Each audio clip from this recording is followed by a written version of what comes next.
Chapter 1207 Ninny, representing the Wilderness Bride group, is similar to Kaka. The presence of the Holy Silver Dragon Knight Order can also be seen in several other countries and even teams from different continents. South Continent, a legion of heavily armored war elephants. Several girls with slightly dark skin confidently stood in front of a group of gigantic war elephants that they had never dared to hope to ride in their entire lives. These massive war elephants, towering over 3 people in height and resembling small mountains, are the most terrifying heavy armored units in the South Continent, and possibly in the entire world of Sia. With a weight of over 10 tons and armor close to a ton, only fearsome giants like the mammoth war elephants can bear such heavy gear. This legion of heavy armored war elephants can be considered the pride of the entire South Continent civilization, one of the invincible embodiments in the era of weaponry. Compared to the Moonblade archers who are all members of an assassination unit, the elephant soldiers who ride these heavy war elephants actually serve more like servants to the war elephants. Yes, you heard it right, the elephant soldiers are not the controllers of the war elephants. They are only responsible for taking care of their daily needs, feeding these huge creatures, bathing them, and grooming their bodies. The core forces of the heavy armored war elephant unit are not humans, but these mammoth war elephants themselves. Adult mammoth war elephants have almost the intelligence of human teenagers. The human pioneers encountered this species on the grasslands of the southern continent. After an initial hostility and war, with the help of certain individuals, the current heavy armored war elephant unit was established. Humans were responsible for making armor for war elephants and providing them food. The war elephants joined the human battlefield and helped them conquer all enemies, resulting in a mutually satisfying trade. Compared to the saber-toothed tigers of the wilderness ranges, the lifespan of a war elephant was longer.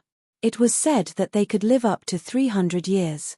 The war elephant soldiers of Nan Da Road often took care of one war elephant for their entire lives.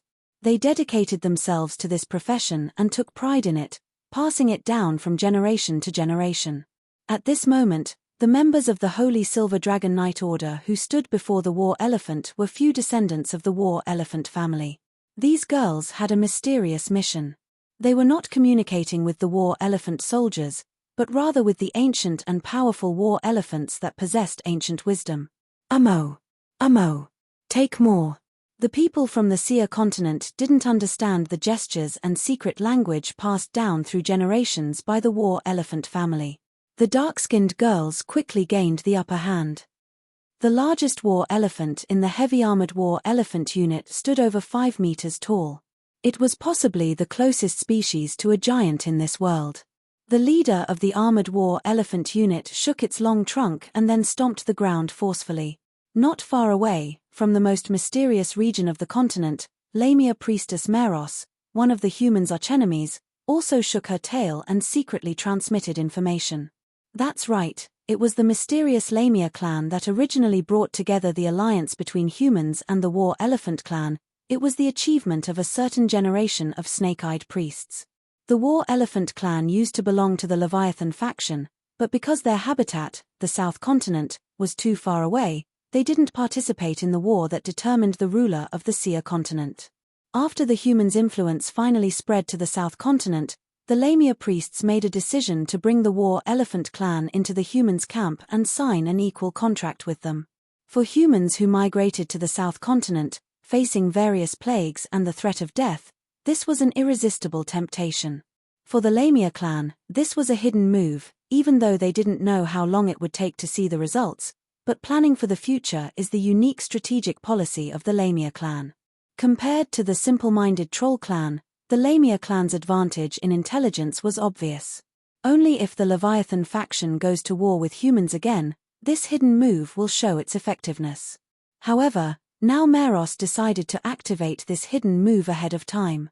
Compared to the goals of the Holy Silver Dragon Knight Order, the war between the Leviathan faction and humans became insignificant. She believed that with the appearance of the Holy Silver Dragon, the whole world would soon experience a great change. The emergence of the underground cemetery confirmed Meros's thoughts even more. The main theme of this era was no longer the war between the Leviathan faction and the human camp.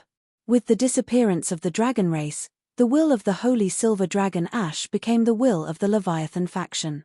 Without even realizing it, Yunshi had already been regarded as the leader of the Leviathan faction in this era, and the camp's mission of reviving Leviathan was in full swing. Lamia, mermaids, and the troll clan were at the forefront and tasted the sweetness. After the gnomes and several other races also got a share, the whole Leviathan faction was secretly celebrating.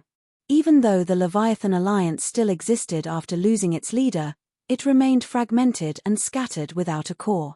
The mermaid clan ruled the oceans, the Lamia clan controlled the swampy areas, and the troll clan secluded themselves in volcanic regions. The once powerful Leviathan faction could be said to be in name only, never returning to its former glory. The appearance of the Holy Silver Dragon Yun, she was like a lighthouse in the dark world for the long-disbanded Leviathan faction, the only hope. Yun she didn't do anything, he simply passively released his dragon's spiritual energy, allowing Salamander, Meros, and Heidi to all achieve their hero-ranked status. Immediately, he was recognized as the new leader of the Leviathan faction. The prince of the human kingdom called Ash deceives the naive little girls in the Holy Silver Dragon Knight Order. The elites of the Leviathan faction can easily tell that Yun she cannot be human just by smelling him. Even Salamander, who has a carefree personality, discovered Yun she's true identity after spending a few days with him. She reached an agreement with Meros and Heidi. The leader appeared, and the once scattered Leviathan alliance naturally returned. With Salamander, Meros, and Heidi, the most outstanding representatives of the new generation of Leviathan, the entire Leviathan alliance is rapidly rebuilding. Many elites from the Mermaid clan, Lamia clan, and Troll clan received their information and are now leaving the sea, swamps, and volcanoes, heading towards the Tower of the Gods. The selection process for the third and fourth terms of the Holy Silver Dragon Knight Order is tailored specifically for them. Well, Yun she is still completely unaware of this. After all, he chose the main task Seer's Light, which involves collecting the trials of the 12 constellation gods' weapons. He would never have imagined that the progress of the other task, Leviathan Resurrection, is far more active than Seer's Light. It has now exceeded 70%. Chapter 1208 The Heavy Armored War Elephant Core from the South Continent was one of Lamia clan's hidden cards. It was originally prepared for a possible second war between factions that could arise with humans. However, now, this hidden card is being put into action directly. Because Lamias have come to the conclusion that a future faction war is no longer necessary. Essentially, the war between the Leviathan faction and the human faction was for the distribution of resources in this world. Humans needed more resources to grow, while the Leviathan faction needed vast lands for reproduction. This was an irreconcilable contradiction and the fundamental reason for humans waging war against the dragon race. The emergence of the Holy Silver Dragon Knight Order is a new signal for the Leviathan faction. The appearance of the mysterious ancient relic, the sacred silver dragon, has shown the Leviathan faction a brand new dawn. The Holy Silver Dragon Knight Order's goal is not limited to this world, but to a broader future. The strong members of the Leviathan faction also chose this path and decided to create a brand new future with the new Holy Silver Dragon Alliance as the core. With the agreement reached between the Knights of the Holy Silver Dragon Knight Order from the South Continent and the Heavy Armored War Elephant troops, the progress of the Leviathan faction in reclaiming Su has increased once again, surpassing 75%. Not only here, but also in the Church Legion from the West Continent, there are appearances of the Holy Silver Dragon Knight Order. This time, it was the mermaid princess Heidi who went to negotiate. The human church, which is the religious power, didn't exist in the divine era. In the divine era of Seer's world, it was the age of knights and mags, especially the powerful red-robed mags who dominated the land. They built one mage tower after another, and even today, remnants of those mage towers can still be seen all over the continent. In that era, there was no soil for the existence of religion. Powerful red-robed mags controlled the entire world. In the divine era, when magical power was at its peak, magic spells were the strongest force. It was not until the end of the divine era and the arrival of the period of magic tide decline that humans struggled to leave Seer continent and began to immigrate to other continents, facing extremely harsh environments. It was then that a certain belief quietly emerged. At this moment, the priests in the Western Black Crusade are the messengers of God. This divine being, beloved by the people of the Western continent, was born after the divine era. With a black cross as its emblem, it is a deity of courage and hope. The priests of this deity of courage and hope excel in a praying technique called battle hymn. As long as there is a priest present, the Crusaders can unleash unimaginable fighting power. The courage hymn that boosts willpower. The passionate hymn that enhances attack power. The sacred hymn that heals injuries. Within the context of the declining magic era, the Crusaders, who still possess extraordinary power inheritance, may be the rarest army in the human world, led by priests who excel in divine magic. As long as the priests are still present, the Crusaders will never surrender. Even if they shed their last drop of blood, they will fight to the end. So why can the priests still have extraordinary casting abilities when all the human mags have perished? Do the gods they believe in truly exist? The answer is that there are no gods in this world, except one creator god, sword seer. This is the origin of the seer tribe and the only deity recognized by the Leviathan faction. As for the god of courage and hope in the Western continent, it was created by the Mermaid clan. Yes, just like the heavily armored war elephant corps in the South continent, the cross church of the West continent is also a creation of the Leviathan faction, penetrating into humanity through the dominate Mermaid clan. Similarly, they are weapons prepared for the possible outbreak of a second world war between the Leviathan faction and humanity in the future. The priests of the god of courage are not pure humans, or rather, pure humans cannot master the divine art called prayer at all. The essence of this divine art comes from the Mermaid clan's bloodline, a transcendental physique created by the fusion of Mermaid clan's magic and human babies. Every time this secret art is cast, it requires the precious casting material called black whale oil and a voluntary sacrifice of a royal member of the Mermaid clan. The number of royal members in the Mermaid clan is not many, and the sacrifice of each individual is a big event. However, in order to create this non-existent belief in gods, they still choose this most difficult path. Naturally, these extraordinary priests know where they come from and faithfully follow their own missions, spreading the belief in the god of courage. They are children of mermaids and the children of God in the Courage Church, serving as the spiritual leaders of the West continent. For humans, hope is necessary, even if it is false and the divine doesn't exist. After experiencing centuries of deceit, the false noble families can become true aristocrats. The non-existent divine, through the dedication of the marine priests over generations, becomes a sanctuary for the human soul. Leaving behind the seer continent, the Courage Church has laid roots in the West continent, gradually establishing cities, civilizations, and nations. The Church has played a crucial role in this process. The existence of prayer magic and the belief in the god of courage are as natural to the people of the West continent as breathing. They are baptized in the Church from birth, gathering every weekend to pray. Young boys with the talent for combat are nurtured by the Church and eventually become loyal crusaders. Growing up listening to tales of brave knights and understanding the importance of the priests to the Courage Church, they are willing to die for the priests. This loyalty transcends earthly bonds and is more important than life itself. Oh, by the way, the priests of the god of courage have a similar beauty to that of mermaids, but in a male form.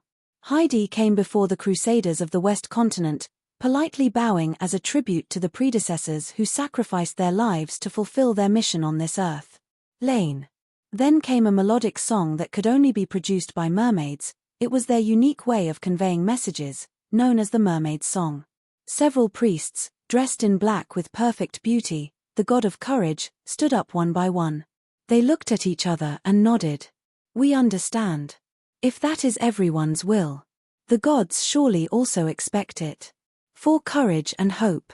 With a crossmark on their chests, the priests of the West continent praised the non-existent deities and reached an understanding with the Holy Silver Dragon Knight Order.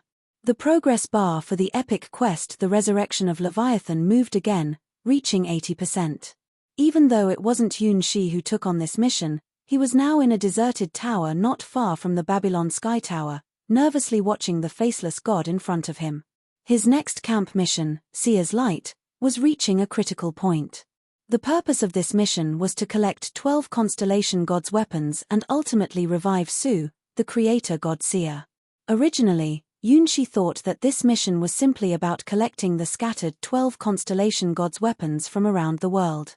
However, after bringing back 8 pieces of the constellation gods' weapons from the underground cemetery, which was ruled by his childhood friend, El Phyllis, Yunshi realized that things were not as simple as he had imagined. At first, it wasn't very obvious, just a slight sign. As time passed, this sign became more and more obvious. Specifically, the faceless god, who was originally blank, was emitting a strong signal. The 8 constellation gods' weapons also responded to the signal emitted by the faceless god. Yunshi believed that if it wasn't for Parfu's mischief, the original system of the faceless god would have woken up and accepted these 8 constellation gods' weapons. This means that these 8 constellation gods' weapons were originally meant for the faceless god. The mission of the faceless god is to collect these constellation gods' weapons and, in the end, restore the legendary creator god's sword seer. Yunshi could even deduce that this mission had always existed. However, it was not originally him who was supposed to carry out this mission, but Ain, a girl from the Adley lineage who fully awakened her virgin constellation bloodline many years later. Since birth, she could sense the existence of the faceless god and would personally release its seal, using the power of her bloodline to pass all trials and gain the recognition and inheritance of the faceless god. When all 12 constellation gods' weapons are gathered, the faceless god will awaken completely, revealing the invincible stance of the divine vessel and uniting Seer's world. That era would be the resurrection of the creator god's sword seer. As for Yunshi, it was obvious that he had no part in this plan because he never received the faceless god's inheritance. It seemed like this was not something prepared for him. However, Yunshi had Parfu in his hands. The mischievous Parfu caused the original system of the faceless god to crash. The bloodline recognition and matching mechanism that should have existed disappeared along with it. The Parfu system replaced the original divine vessel system, allowing Yunshi to use the power of the faceless god. However, the mission of the faceless god didn't disappear. The system woven by Parfu, which allowed the future seer to manipulate the bloodline of the faceless god, was the only thing destroyed. The faceless god itself didn't suffer any damage. It is a puppet prepared for the gods, a vessel carrying the mission of resurrecting seer. Now, this vessel has encountered the constellation god's weapons that Yunshi has retrieved and immediately entered the predetermined mission mode. The faceless god, sleeping in the Tower of the Gods, is the cradle of the god and the container that protects the creator god seer. One by one, the constellation god's weapons were absorbed into the faceless god. The blank face of the faceless god gradually started to reveal beautiful contours. That was a feeling of nostalgic memories for Yunshi, as if he had seen the shadow in a dream. Gentle yet firm. Beautiful and lovely. Although the most important and spiritual eyes were still closed, and one eye was covered by a steel eye patch, the faceless god had already begun to show the charm of a divine being. How did you do this? I can feel it, something is awakening in Su. Yunshi looked at the faceless god with immense respect. He was wrong, completely wrong. This might not be some faceless god, it was just a nickname given by the uninformed Ain to this perfect puppet. When the faceless god obtains its true face and opens its eyes, this towering 40-meter puppet will undergo a complete transformation. The faceless god will be inscribed with the essence of the creator god seer and become a half-divine being. At that time, the faceless god will be a flawless and sublime existence, a gift prepared by the mysterious puppet maker for his friend seer. The 8 constellation gods' weapons shaped the mouth, nose, eyebrows, and ears of the faceless god, with only the final and most important eyes remaining unfinished. Yunshi knew that the faceless god would only have a true appearance after he collected the last 4 constellation gods' weapons. At that moment, it was also the moment when the legendary creator god Seer revived Su in this world, the end point of his trial called Seer's Light. After absorbing 8 constellation gods' weapons, the faceless god fell silent once again, but now Yunshi's gaze towards the faceless god had changed. He could clearly sense that something was different. The faceless god infused with the 8 constellation gods' weapons was evolving towards a higher stage. Everything was predestined. whether it was him or the faceless god who was originally meant to welcome a descendant of Sia's bloodline in a future time period, they were doing the same thing. Creator God's sword Sia will undoubtedly revive Su in this world, displaying the glory of the divine. Pafu. Is there something different? Entering the core of the faceless god once again, Yunshi discovered that the surroundings were completely different from before. On the previously blank floor of the core space, a huge emblem appeared, composed of 12 different constellation patterns, with 8 of them already illuminated, emitting a mysterious radiance naturally. Pafu. Pafu. Inside the gem on Yunshi's chest, the little creature called Pafu called out to its clones and received many echoes of poof, poof. Echoes from all directions told Yunshi that the Pafu system still existed. Not only that, but it seemed to have gained some unimaginable benefits. It seemed that while the faceless god automatically absorbed 8 constellation gods' weapons, the Pafu clones were also considered part of its body and joined in this process. The faceless god, evolving towards the perfect divine vessel, had a power that Yunshi couldn't understand. The Pafu clones, who already had exceptional potential and adaptability, gained more than triple the strengthening as a result. Now, Yunshi could control the faceless god for a significantly longer time, increasing from 5 minutes at a stretch to 15 minutes. Chapter 1209 Connect. Standing in the center of the faceless god's core, Yunshi reached out his hand. The real Pafu emerged from the dragon gem on his chest, curiously connecting with the extensively evolved clones. The new Pafu system is now in sync with Yunshi, feeling almost like one person. In just a breath's time, when Yunshi opened his eyes again, he saw the vision of the faceless god. Now he can feel the operation of every Pafu unit. In the past, he could only barely control it when he reached a state of overload. But now, even without being in an overloaded state, he can effectively control the faceless god. He extended his finger, then tightly clenched it into a fist. The wings on his back, which were previously uncontrollable, extended naturally. Flying used to be the biggest weakness of the faceless god and a major disadvantage in battles against the Rift Space Dragon. If it weren't for the accidental capture by the magnificence of Skydance, it would have been difficult for Yunshi to lock onto the target.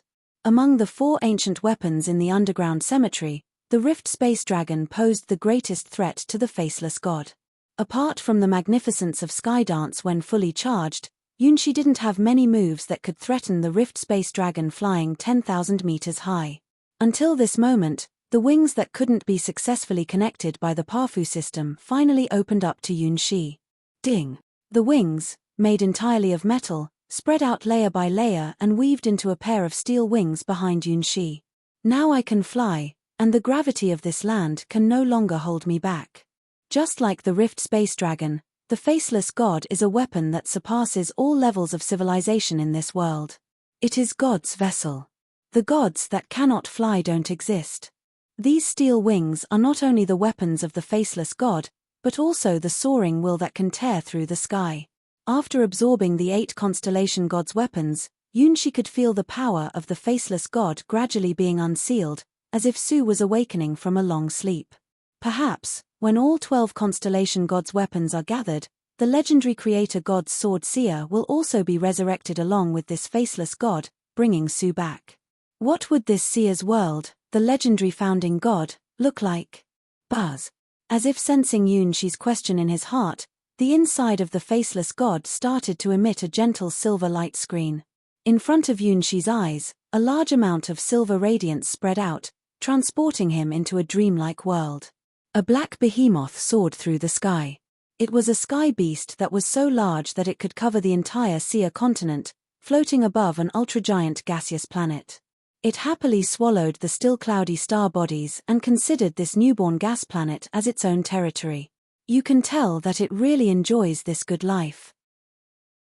The recently born super-giant gas planet emits a lot of energy from the world's origins every moment. That is exactly the energy it needs to evolve as a fantasy creature, a rare essence of the stars. Occasionally, there are intruders, monsters, who try to steal this treasure in the star domain. Without exception, this black sky beast defeats and eats them all. Every time it eats a monster, the sky beast's body grows a little bigger. With absolute advantages, it can even defeat its peers who are stronger than itself. It is the ruler of this star domain, the one and only king. No one can stop its evolution. It just needs another 1,000 years to consume enough essence from the gas planet, and then it will complete its final step. Proudly, the sky beast hides the existence of this special star with its grown, massive body, and considers it its own possession. However, the star has its own will and begins to dislike the sky beast, which constantly absorbs its essence. So, one day, a star contacted a special being and made a sound. "Help me. I dislike this." After several decades, one day, a great being responded to the newly born star's will. A beautiful silver sword light tore through the barriers of the world from an infinitely distant world, carrying countless wounds, and traveled to this unfamiliar world. What is that? The huge sky beast looked blankly at the sword light, still unaware of what it had encountered. Even though it was worn and almost broken, the silver sword light still proudly danced along the path paved with endless starlight, directly aimed at the endless sky beast. That was the final sword. That sword symbolized wisdom, courage, and love. Even if my body breaks, I will fulfill the final promise. The promise is to be completed, whether it takes 1,000 years or 10,000 years. Every day, the sun rises from the ground. Even if surrounded by relentless darkness, I will use my incomplete body to shatter it for you. With my last bit of strength, the shattered divine sword transformed into countless starlights, piercing through the proud sky beast's body, a fantasy creature that constantly absorbed the power of stars, and killed it in the sky above the planet. Roar. The sky beast, instantly struck with a fatal blow, let out cursed and unwilling sounds. Its body turned into huge fragments, falling from the sky onto the planet that remained in a gaseous state. The body of the fantasy creature started to transform into the earth, mountains, and oceans. Upon the shattered body struck by the divine sword, new life appeared, while the sword itself broke into 12 pieces, scattered all over the newborn land. That dreadful resentment turned into a realm beyond iron and steel, imprisoning and binding this land, symbolizing Leviathan's unwavering persistence to never surrender. Many years later, the era of giants and dragons conquering ended, and a brand new race called humans emerged onto the world stage. In the beginning, there were only 12 people in this group. They were welcomed by many different groups, including dragons, because they could have children with other groups. At that time, no one could have imagined that the human race, which started with only 12 people, would multiply to such a terrifying number. The Golden Age had arrived. Like a guide of destiny, humans were born from the 12 constellation gods' weapons.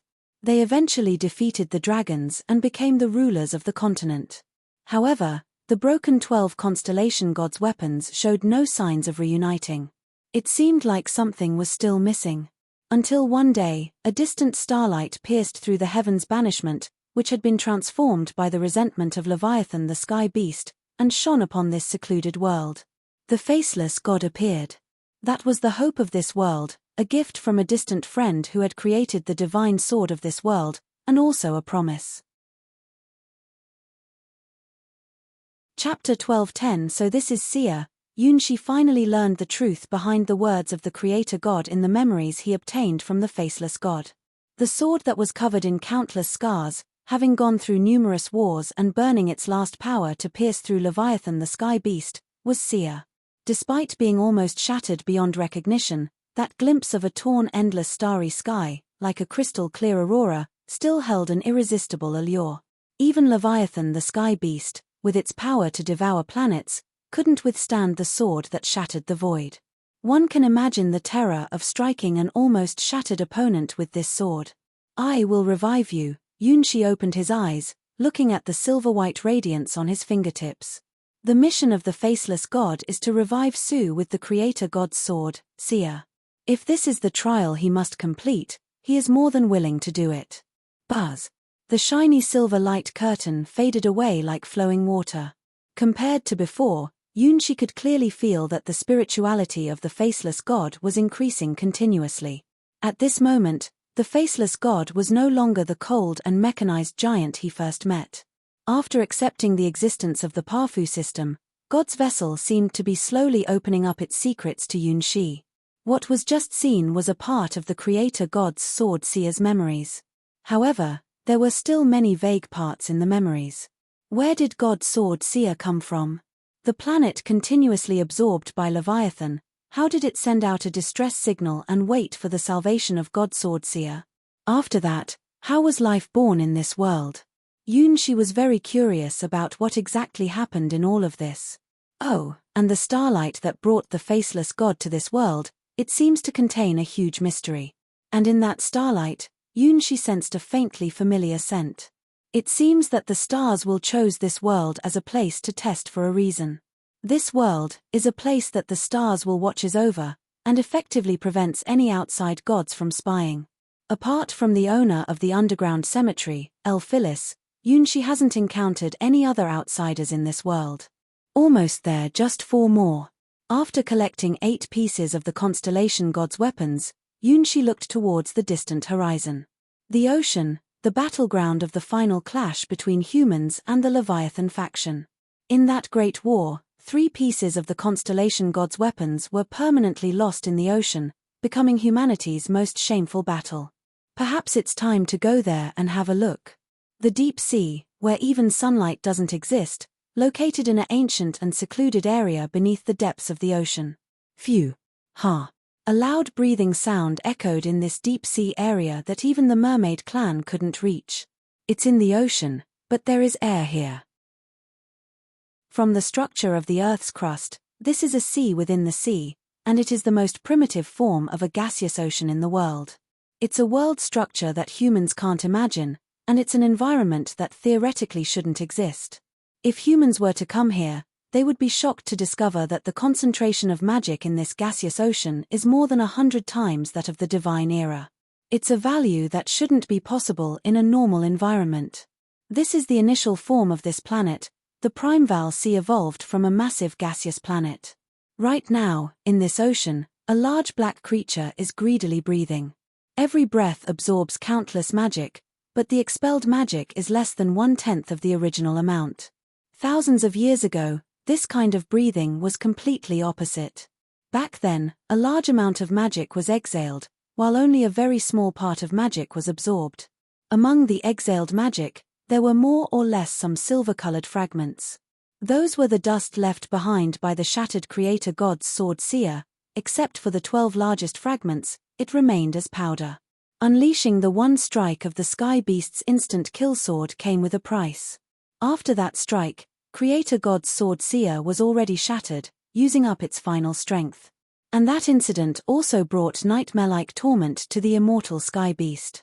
Not only was its body shattered and turned into the land and oceans of the planet, even its will suffered fatal injuries. It made its way through millions of years in a daze. However, everything changed on a certain day in the Divine Era when some deep-sea races discovered the gaseous ocean beneath the endless abyss. These ancient deep-sea races sensed the breath of the ancestors in this gaseous ocean. Leviathan the Sky Beast, a giant, a dragon, the origin of all magical creatures, it didn't die, it is still alive, and it is sleeping in this primordial gaseous ocean. The deep-sea races that discovered this secret made a decision. That decision profoundly affected the whole world, making the greatest enemy of humankind disappear forever in Sia's world. The Dragon Clan has been destroyed. Yes, most people in this world may find it hard to believe, but the once dominant Dragon Clan, situated at the top of the pyramid, no longer exists. They all fell into a trap set by the deep-sea race and were sacrificed to this gaseous ocean, which is the body of Leviathan. At this moment, the floating gems in the gaseous ocean are the last traces left by the Dragon Clan in this world. The strongest race born from the body of Leviathan has also returned to Leviathan, as if it were the cycle of destiny. Along with the Dragon Clan, the deep-sea race also threw in 3 human weapons called Constellation God's Weapons, which fell into their hands after the humans' defeat. These 3 Constellation God's Weapons have the ability to restrain Leviathan's outbursts. They are used by the deep-sea race as a means to control the progress of Leviathan's revival. That's right, these mighty deep-sea races are trying to control their ancestors and attempt the feat that has never been achieved in Sia's world. Their goal is simple, not to target any particular race in this world, but to turn the entire world into an ocean, submerging it in endless water. Everything will return to the deep sea, to the mighty God. The species with octopus heads were deeply convinced about the future, as it was a divine revelation passed down from their ancestors millions of years ago. Recently, Leviathan's actions have become more active, and the three powerful weapons of Seer constellation, called God's weapons, can barely control the sky beast's breathing. A small group of creatures living in the deep sea felt very happy, because a special celebration was happening again. This time, there was even a divine messenger appearing, named Ada, a deity in human form, exactly as described in the records, with a body made up of countless black particles. The time has come, and this world is about to become a realm of the deep sea. Chapter 12:11. In front of the huge ancient sea, black particles began to gather and formed scattered eyes made of runes, gazing at the partially formed and elusive existence within the ancient sea. Leviathan, the sky beast that once devoured planets, the origin of all creatures in Seer's world. Its power is so strong that even if Seer's god sword shattered its whole body, it would not die, but continue to stubbornly live on. After a long period of time, using only the most basic ability of inhaling and exhaling, it began the process of resurrection. This is the terrifying aspect of being a legend ranked. Apart from being completely forgotten, there is no way to completely erase the existence of a legend ranked. Essentially, the legend ranked has surpassed the limitations of the physical body. Even if the soul is shattered, there is still a chance for it to return.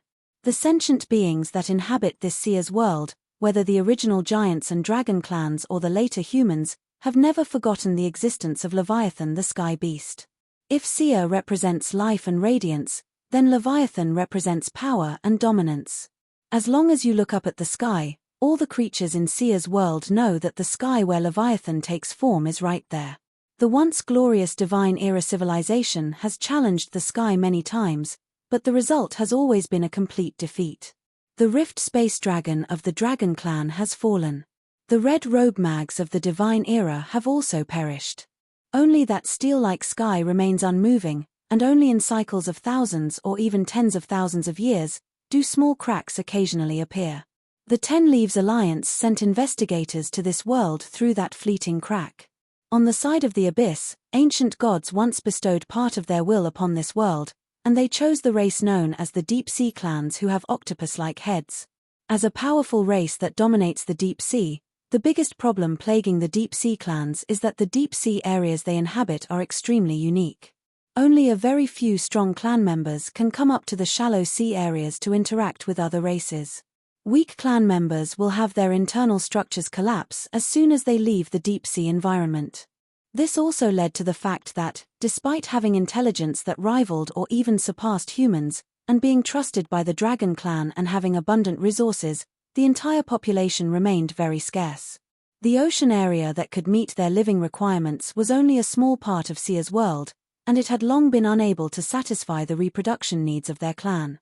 In order to solve this problem, the deep-sea tribes tried every means possible, but the population still had to be limited to around 3,000 people in the end. Any more, and the food in the deep-sea region would not be able to support their population. This unique deep-sea food was essential for their growth and development. In order to control the quantity of food, despite having a lifespan of over 1,000 years, they had to suppress the number of offspring in their race, and even kill the little lives born into this world due to accidents. For an intelligent race, this was a form of great torture.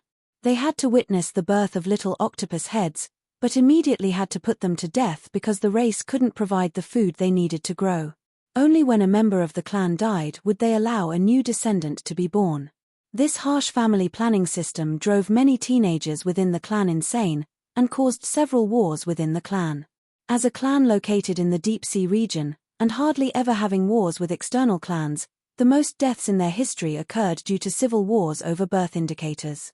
The problem was that even if they won the civil war and temporarily had a large number of reproductive indicators, the winning side would soon encounter the same problem. The number of 3,000 people was like an unpassable nightmare, haunting every generation of the deep sea tribe leaders. For the deep sea tribe, who had a natural lifespan of over 1,000 years and possessed powerful psychic abilities that even caught the attention of the dragon tribe. This kind of pain was something no other race could understand. Even though even the weak humans and domestic animals on the land didn't have to worry about food, the mighty deep-sea tribe had to kill their own children to ensure the tribe's food supply. In order to change this phenomenon, every leader of the deep-sea tribe spared no expense in searching for a way out. Among them, one generation of leaders once sensed the power from the abyss, which gave this underwater race a completely different belief from other races. Even though it was just a vague and elusive hope, it was still better than nothing for the deep-sea tribe. Then, everything changed when they discovered the remains of Leviathan. No, it was the resurrecting corpse. That immense primeval sea held endless power, which came from Leviathan, the sky beast, a legendary divine being. The entire Sea's world comprised mountains and oceans formed by the corpses of Leviathan. Leviathan was the foundation of Sea's world's transformation from a gaseous planet to its present state. If we can't solve the problem of the limited amount of food in the deep sea, then we need to think of a different way. Let the deep sea expand. This is the crazy idea that popped into the chief's mind the moment he saw this primeval sea where the Leviathan wreckage was discovered, and he couldn't stop himself from pursuing it. Guided by some kind of will in the depths, the deep-sea tribe began to make big moves. First, they obtained a key to control the Leviathan wreckage from the dragon tribe, constellation god's weapons from Sea. Then, under the name of finding a treasure that could possibly change Sea's world in the future, and using parts of the Leviathan wreckage, they successfully deceived the trust of the dragon tribe. One after another, they brought all the members of the dragon tribe into the primeval sea, and with the power of the Sea god weapon, they controlled the Leviathan wreckage to devour these dragons. Like a sacrifice to the great origin, the long-lost Leviathan wreckage happily accepted the lives of all the dragons and transformed them into gemstones. The dragons in this world are the perfect beings evolved from the essence of the Leviathan wreckage. Faced with the call of the Leviathan wreckage, they are completely powerless to resist. Even the Mermaid clan and the Lamia clan, who are close to the Dragon clan, didn't know that the dragons had returned to their original home. And then, it came. The deep-sea creatures, who once placed part of their will in this world, believed in ancient gods of their kind. The deep-sea creatures went against their own instincts, which was the masterpiece of the previous ancient gods. It can be said that it was the temptation of this ancient god that led to the downfall of the Dragon clan.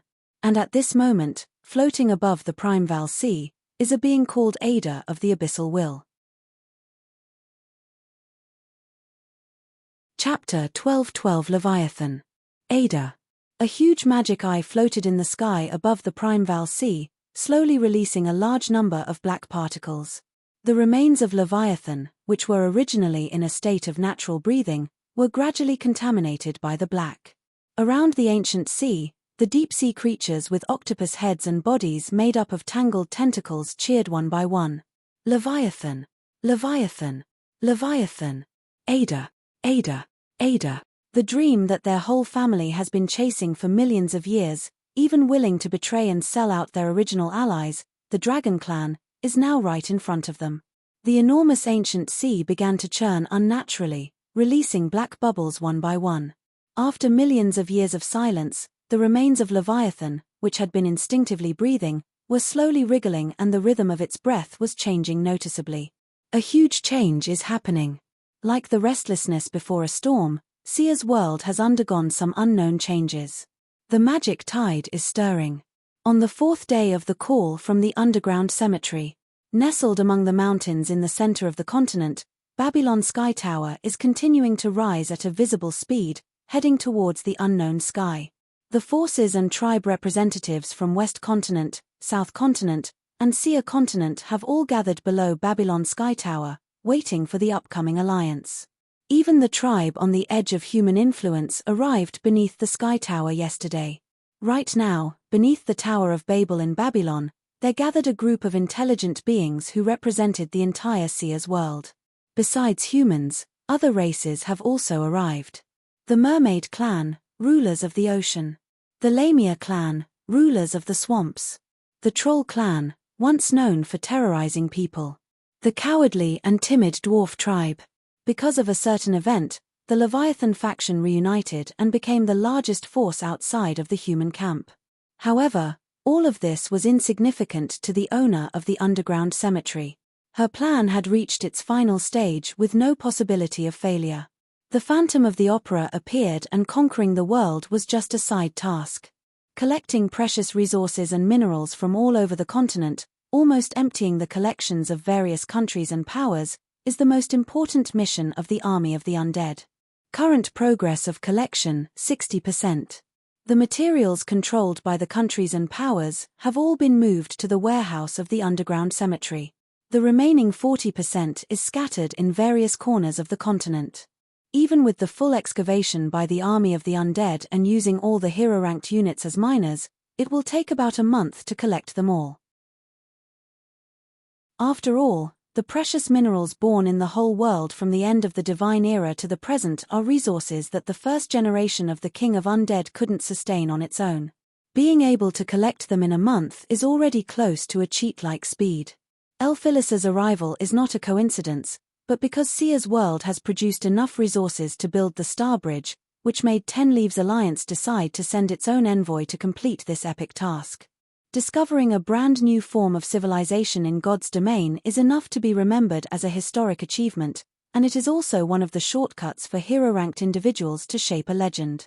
If Elphilis were not a representative of the Four Leaves in the Ten Leaves Alliance, she would not have been chosen for this task. According to the agreement with the countries of this world, today is the day when the King of Undead of the Underground Cemetery comes forward to sign a formal alliance with them. It is also the time when the long-lost continental crown reappears. Even though Elphilis herself wasn't interested in the throne of this continent, once the Star Bridge is repaired, she will leave immediately, and the Ten Leaves Alliance and the forces of the Endless God's domain will handle the things that come after. But lack of interest is one thing. Work still needs to be completed, and this is the dilemma of adults. At this time, Elphilis always reminisces about the carefree days in the small town. Compared to building the Star Bridge, leaving one's own name in the history of the Endless God's domain is an epic task that she prefers, along with having afternoon tea with Little She and chatting about the recent happenings in the Endless God's domain. In front of Little She doesn't need to carry any important missions, nor is she the heiress of the Ten Leaves Alliance or the representative of the Four Leaf. Today is a good weather. Woof. Elphilis puts down her helmet and enjoys the freshly delivered golden cream bread. Really, she has told herself more than once, this is the last piece, she won't indulge in food anymore after eating this piece. To control her appetite, she went as far as cutting a golden cream bread into 20 pieces with a small knife, and then locking each piece in a little box. She, the young lady from the Ten Leaves Alliance, restricted herself to eating only one piece a day. As for the result, you could tell just by looking at the neatly stacked pile of little boxes on the table. The quantity had already exceeded 3 digits. Yes, today is the day of the king's return. Kingdom's shield held a magnificent crown adorned with 7 gemstones, and both his hands trembled uncontrollably. Ruby, sapphire, topaz, turquoise, diamond, emerald, jade. These 7 pure and translucent gemstones were set on the crown, creating a dreamlike and magical radiance. This crown had countless replicas. Almost every famous king in the Divine Era history had a crown with 7 gemstones, claiming their right to the throne as the ruler of the continent. However, there was only one true continental crown. After enduring the test of time and sedimentation in the world, it naturally formed the prototype of a god weapon. Only one more step remained for this crown to transform into the crown of the king, the object of inheritance. For the king of the underground cemetery, the step was effortlessly easy. As long as he wished, he could complete it at any time. No one expected that this legendary crown, which had long been surrounded by rumors, had not yet completed that step until now. Do you want to become the king? Or, how about I give you this crown? Elphilis shrugged her shoulders, licked the white cream on her lips, and had a nonchalant expression on her face. It's really embarrassing to wear this tacky crown and declare I am the king to the continent. Whoever wants to be such a king can go ahead. No. That is your rightful position, no one can snatch it away, great king. Please remember, a king must understand the hearts of people. With a devout expression, Kingdom's Shield kneeled down and offered their loyalty and vows to Elphilis. Chapter 12-13 Snap. Snap. Snap. Colorful ribbons and balloons flew up into the sky around the Babylon Sky Tower, and magical fireworks once again bloomed in the sky of this continent after the end of the Divine Era. These are all treasures from the underground cemetery, which are considered ancient even among antiques. However, during the self-sealed million years, time almost stood still in the underground cemetery, and these treasures have also survived the long years until now. Rainbow jade. Fireworks of 7 different colors intertwined, forming a structure similar to a ribbon. Double fish jade pendant. 2 colors, white and black, mixed together, yet clearly divided into 2 parts. Receive the sky sword. Sharp golden light sword pierced the sky, tearing through the clouds like the light of dawn.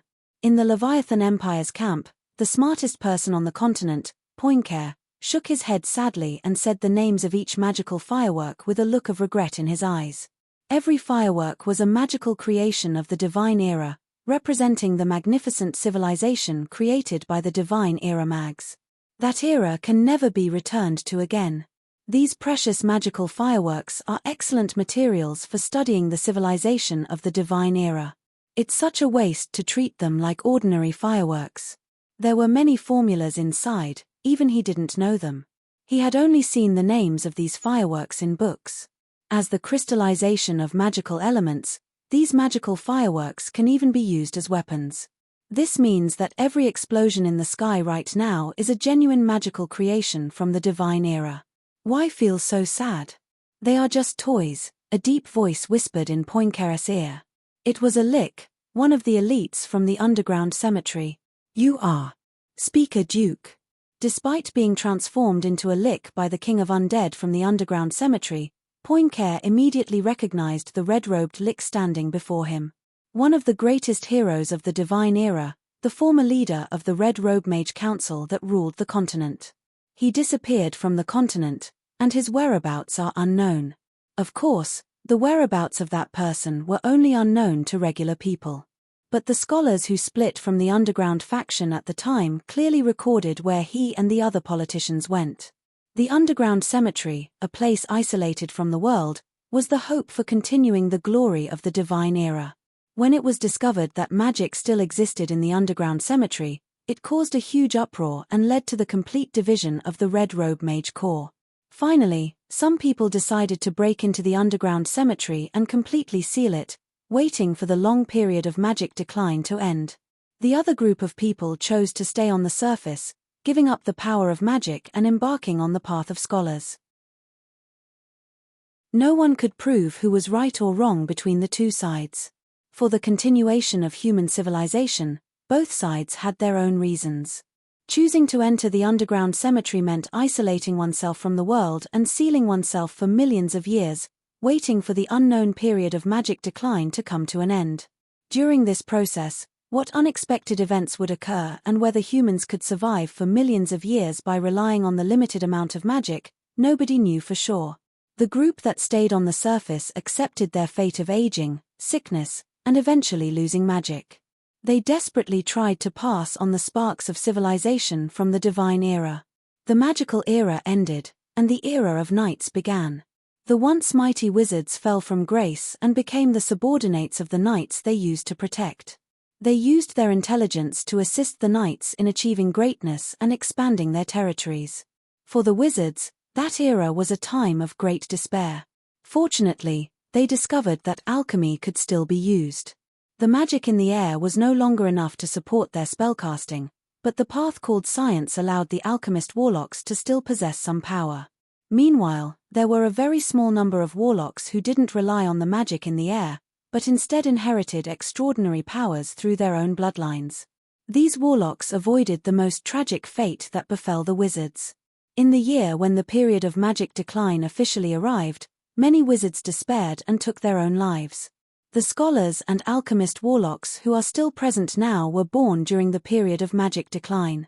They can hardly imagine what it means for wizards who are accustomed to using magic elements from the air to lose their magical abilities. The air was their essence, their life, their wisdom, and their everything. Duke was one of the most powerful wizards in the Divine Era. Poincare could instantly recognize him because of the hexagram badge on his chest. The Star of Magic, a Seer's World god weapon that doesn't belong to the 12 Constellation Gods weapons system, represents the leader of the Red Robe Mage Corps. It has been owned by the strongest members of the Red Robe Mage Corps throughout history. The ability of the god weapon, Fountain of Magic.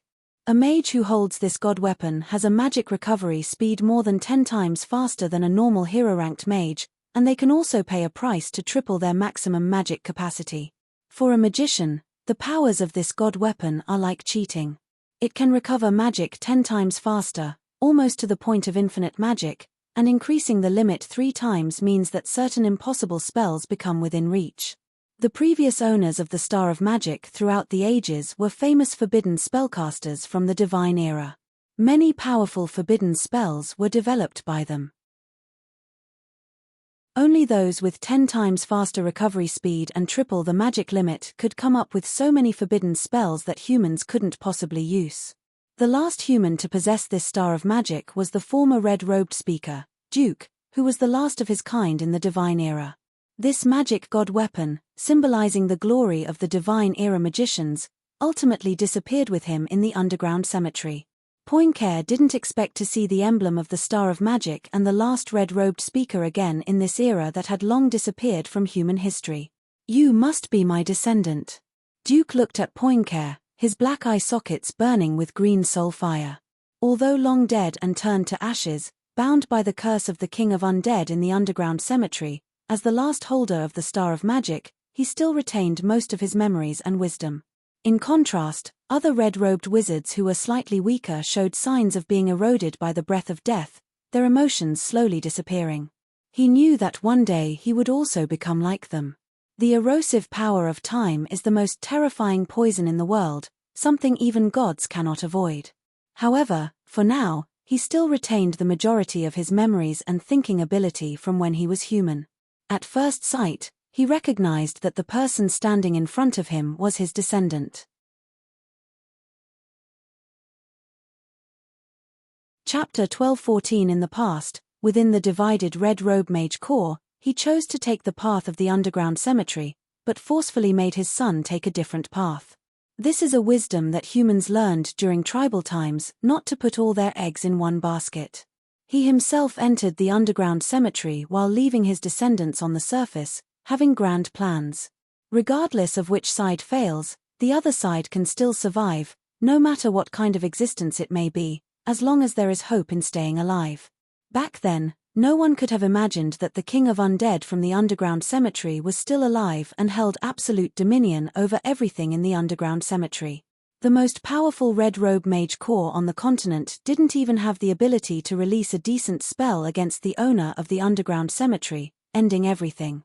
We lost. It's difficult to admit this, but in the face of the King of Undead's absolute power, all strategies and plans became jokes. Even though Duke had the magical god weapon, he could only support for a short time, somewhere between 3 to 10 seconds. The power possessed by the King of Undead is beyond what any number of god weapons can change. It is a power that surpasses imagination, making even the mighty dragon feel fear. After we entered the underground cemetery, what happened to the realm of the Mags? Despite already knowing the answer, Duke still wanted to hear from his descendants, to understand where he had made a mistake in preparing the path for them. Even without the power of magic, the Mags still possessed the highest wisdom on the continent. They are the legitimate inheritors of the Divine Era civilization. Furthermore, there are also special beings called warlocks who can cast spells without relying on studying or the magic particles in the air. It is strange that there is not even a trace left of the realm of magic until now. About 100 years later, all mage realms disappeared, and the era of the knights began. Poincare shook his head. Who could have imagined that the knights, originally considered as mere cannon fodder on the battlefield of the Divine Era, easily created by the Mags during their glorious period, would eventually become the new rulers of the continent? The warlock lineage didn't become the inheritors of the Mags as expected. The arrival of the period of magic tide decline led to the decline of all supernatural powers, causing a significant decrease in the birth rate of warlocks and the gradual weakening of their strong bloodline power. In the end, it was the various low-level bloodlines that the mags initially studied that stubbornly survived, even becoming more valued than the mags themselves. Almost all the pure Divine-era bloodlines, except in the Seer Kingdom, have disappeared. The power of warlocks has also been affected by the decline of the Magic Tide period. Now, it is the era of mortals, the era of science. It was supposed to be like this. Poincare looked puzzled at the Babylon Sky Tower rising from the ground in front of him and the undying magicians emerging from the underground cemetery. Why have these ancient beings of the divine era reappeared, one by one, when the research clearly showed that there was still a long time until the end of the Magic Tide period? It would take at least several generations, thousands of years later, for a new surge in magical power. This is the conclusion unanimously recognized by the scholars of the Empire. Indeed, the magical elements in the air are still so scarce. Duke nodded, agreeing with the assessment of his descendants. If he hadn't transformed into a lick form upon his death, he probably wouldn't be able to cast spells in this environment, let alone control a huge undead army. This world hardly possesses the elements necessary to give birth to powerful supernatural abilities. When he led the undead army to conquer those countries, he couldn't even find a handful of hero-ranked individuals. In comparison, the underground cemetery is clearly too extraordinary. The problem seems to have started from when the Queen used a forbidden spell called nuclear explosion. For the immense changes that have occurred on the continent in the past month, Poincare calculated many times, incorporating all the known information, and finally focused on one event. Before that event, the Leviathan Empire was only one step away from conquering the continent. The powerful First Magic Armor Corps had already defeated the last Royal Knight group in possession of Divine-era bloodline, celebrating their victory. Then, a forbidden spell appeared that should never have appeared in this era. A nuclear explosion instantly destroyed the entire First Magic Armored Legion, reducing the Empire's strongest 3 titled machines to ashes, not even leaving a single fragment. Based on later measurements, the temperature at the center of the nuclear explosion may have exceeded tens of millions of degrees, reaching a level that even calculations find terrifying. And the energy released by the nuclear explosion was hundreds of times greater than the accident inadvertently caused by the Divine-era mags as recorded in history. When Poincare reached this conclusion, he doubted his formula for the first time in his life. The nuclear explosion phenomenon discovered by the Divine-era mags was actually not a forbidden spell at all, but the result of a failed experiment. That failed experiment killed more than 3 mags in red robes, and everything related to the experiment was sealed. The impact of the experiment didn't disappear even after the end of the Divine Era, creating a large number of deformed creatures. The nuclear explosion phenomenon is the most terrifying and powerful material annihilation observed by humans in all records of the Divine Era, resembling the eruption of a small sun on the ground. It is much stronger than the previous nuclear explosion, with a core temperature that may exceed 10 million, close to the astronomical unit of billion.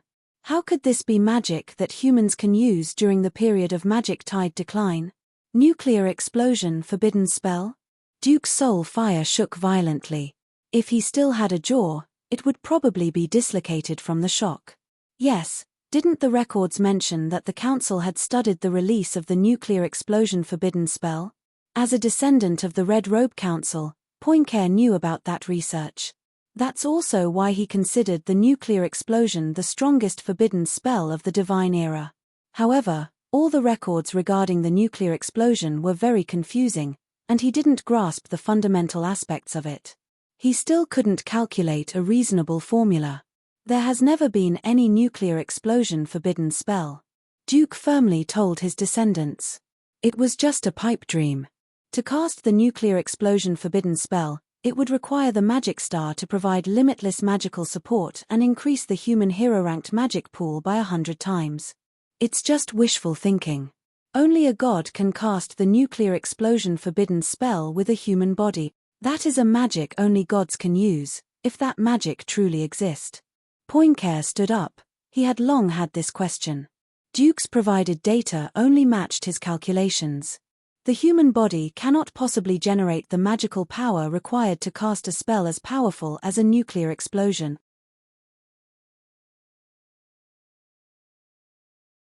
Chapter 12:15. During the time known as the period of magic decline, only a few warlocks retained the ability to cast spells, and magic itself was almost non-existent.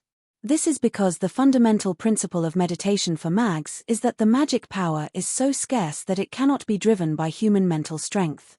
Even so, Poincare was able to construct all known magical templates from the divine era using self-generated data. Anything that can be calculated, the Imperial Sage can compute for you. However, the calculation for the nuclear explosion forbidden spell is always incorrect, no matter how you estimate it. How can the human body contain the magical power required to unleash such a spell? According to his calculations, in order to cast a forbidden spell of the nuclear explosion level, the inside of a human body would need a structure similar to a miniature sun. Even the most powerful mags at the peak of the divine era have never achieved such a thing, or even had a theory for it. Then why does the nuclear explosion exist? Poincare asked his ancestors, the former strongest mage in the continent's peak, and the leader of the Red Robes Council. That is, the power of science. Duke's eyes flickered with a distant flame, as if he had returned to the time when he hosted the nuclear explosion experiment. Yes, that famous nuclear explosion experiment on the continent, hailed as one of the craziest failed experiments of the wizards, was his achievement, or rather, one of his failures. Originally, he wanted to find another extraordinary path for the wizards, a way to master the power to destroy heaven and earth without needing magic. But he failed. The path he discovered was beyond the grasp of any wizard. No one could control the power of a nuclear explosion, not even the red-robed wizard counselors who stood at the pinnacle of the continent. 3 red-robed counselors, almost on par with his strength, were obliterated in that nuclear explosion. The temperature at the center of the explosion exceeded tens of millions of degrees, a temperature where no living being could survive. That is not a power that can be controlled by a hero-ranked individual. Once unleashed, it would turn an area of several kilometers into a complete hell. The resulting shockwave could even spread dozens of kilometers away, and certain unseen curses could continue for hundreds or thousands of years, causing deformities and distortions in the surrounding organisms. The attempts of the red-robed wizards failed. This is not the power of magic, but rather a different kind of power that can alter the material world. The problem is, this power has no meaning for the continuation of wizardry. Unable to control, unable to extract, only able to unleash a destructive power that can destroy everything in an instant, and it requires extremely precious resources. Most importantly, it also erodes the physical bodies of the wizards, shortening their lifespan. Duke, who was in charge of this experiment, started rapidly aging after that experiment. He had no choice but to use forbidden methods to sustain his own body. Nuclear explosion, it was like a nightmare. Duke recalled the sight of the flames he saw at that time. It was supposed to be a magical experimental site built hundreds of meters underground, but it was completely overturned by a huge mushroom cloud. It was as if a volcano had erupted, and everything was destroyed. He was once one of his best friends, the second seat of the Red Robe Council, who swore to change the fate of weak wizards. But he turned into ashes within that mushroom cloud. It's not the power of magic. Poincare's body trembled slightly. For someone who was usually indifferent, this was the first time he showed an excited expression. It was intuition that grasped the pulse of the era, and it gave him an explanation as to why Aine, who wasn't even 16, could control such power. It turns out, it's not magic, but science. Yes, do you really want this kind of weapon? Duke hesitated. His remaining conscience told him that the choices he would make next could change the world. Yes, the science of this world needs this kind of power, this ultimate weapon. If we have this kind of power, then we can achieve a limited balance. For this era, peace requires the power of nuclear explosions. Poincare kept calculating and reasoning, finally reaching this result. If both the Leviathan Empire and the Seer Kingdom possess the ultimate weapon of nuclear explosions, then military balance can be achieved. The Leviathan Empire won't attack the Seer Kingdom, and the Seer Kingdom itself cannot prevent the expansion of the Leviathan Empire due to its size. Finally, the continent will form an axis with the Leviathan Empire as the main power, bringing about the era Ludwig XII hopes for. Weapons that can destroy everything sometimes become the dawn of peace. It may seem funny, but it is indeed a reasonable future calculated by Poincare. Well, here you go. The underground cemetery will eventually leave this world. The future of this world doesn't belong to me, a deceased person, but to all of you. Once Duke learned about the ultimate goal of the underground cemetery, he also intended to leave this world and see the scenery beyond the starry sky. The future of Sia's world will ultimately be determined by the people of this era. Passing on the weapon of nuclear explosions to his descendants, allowing his offspring to have a place in this grand era, is the last thing his ancestors can do. As for what his descendants plan to do with this weapon, whether it's war or peace, it's their own choice. What is gone, even if the deceased return, they are no longer the masters of this world. The power of the underground cemetery feels out of place in this world. Duke has had suspicions since the beginning, and now he understands that this power comes from beyond the stars. During the experiment, a total of 3 weapons like this were created. One of them exploded during the first experiment, and the other 2.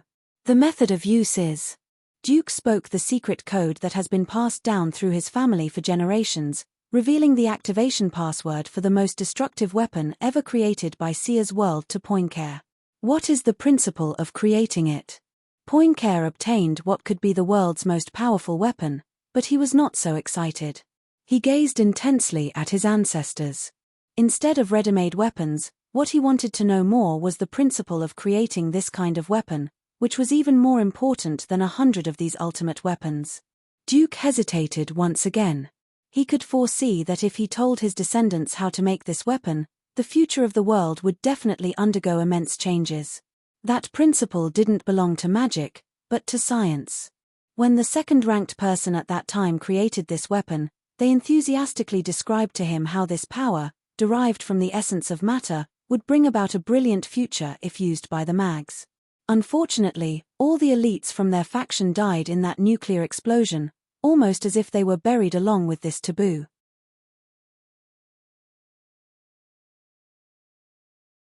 Chapter 12:16. When this power was discovered, the Council of Red Robes split into 3 factions.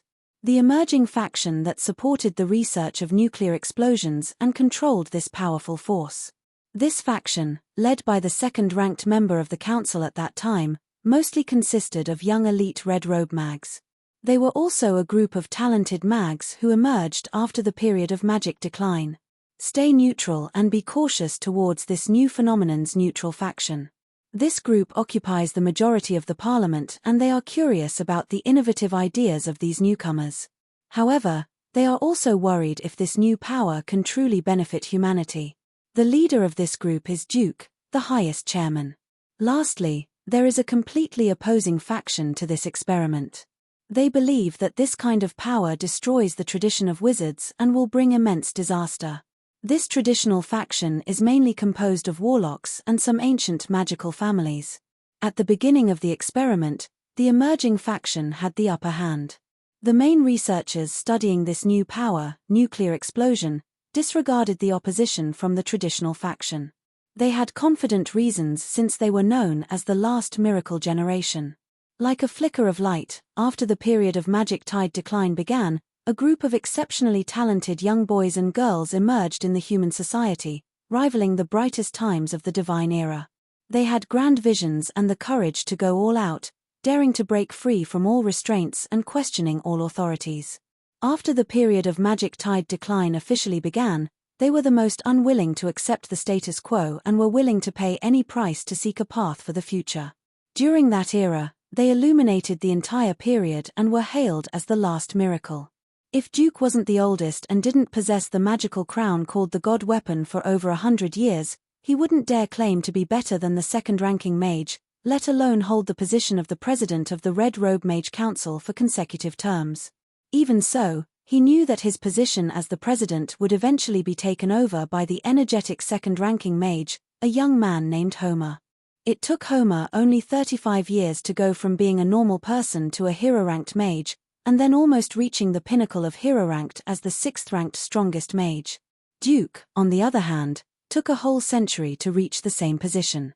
This was all thanks to Duke inheriting the god weapon, the magical crown representing Seer's world, at the age of 50. He then spent 50 years practicing his magical healing ability with the god weapon's superspeed magic restoration power. When Homer proposed the nuclear research project and gathered a large group of young geniuses to start the project, Duke was already 150 years old.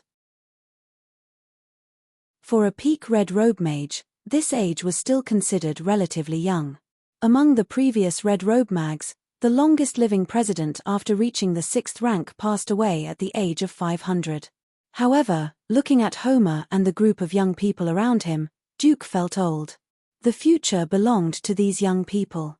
With an appreciative gaze, Duke remained neutral, but secretly supported their bold experiments. Soon, the research made groundbreaking progress. Homer displayed talents that were completely unmatched for his age. From the initial discovery of the essence of matter all the way to creating the first prototype, it took him less than 7 years. Duke had also imagined what kind of future would appear if this power could really be used by wizards. That night, young Homer burst into the speaker's room with his drawings, excitedly depicting that shining future moment that Duke never forgot, even after he died. Homer told him that this power was not solely his own idea, but a reconstruction based on certain incomplete records that he acquired. The principles and operation of supporting a nuclear chain reaction are likely not creations of Seer's world civilization, but rather the crystallization of wisdom from a more advanced civilization. In other words, that civilization had already mastered the use of nuclear explosion power and had acquired the ability to travel among the stars, which accidentally led to these records falling onto the Earth of Seer's world. Since this power was not a mere fantasy, as long as one traces and studies these records in reverse, it is possible to find a method of using this power. From the incomplete records obtained from Homer, once the power of nuclear explosion can be utilized by humans, it could potentially create a brilliant civilization called science. In that era, even if the wizards lost their magical abilities, they would still become the ultimate masters. For Seer's world, which has entered a period of declining magical tides, this is the best choice. Duke agreed to support Homer's research and secretly provided funds and resources to accelerate Homer's progress.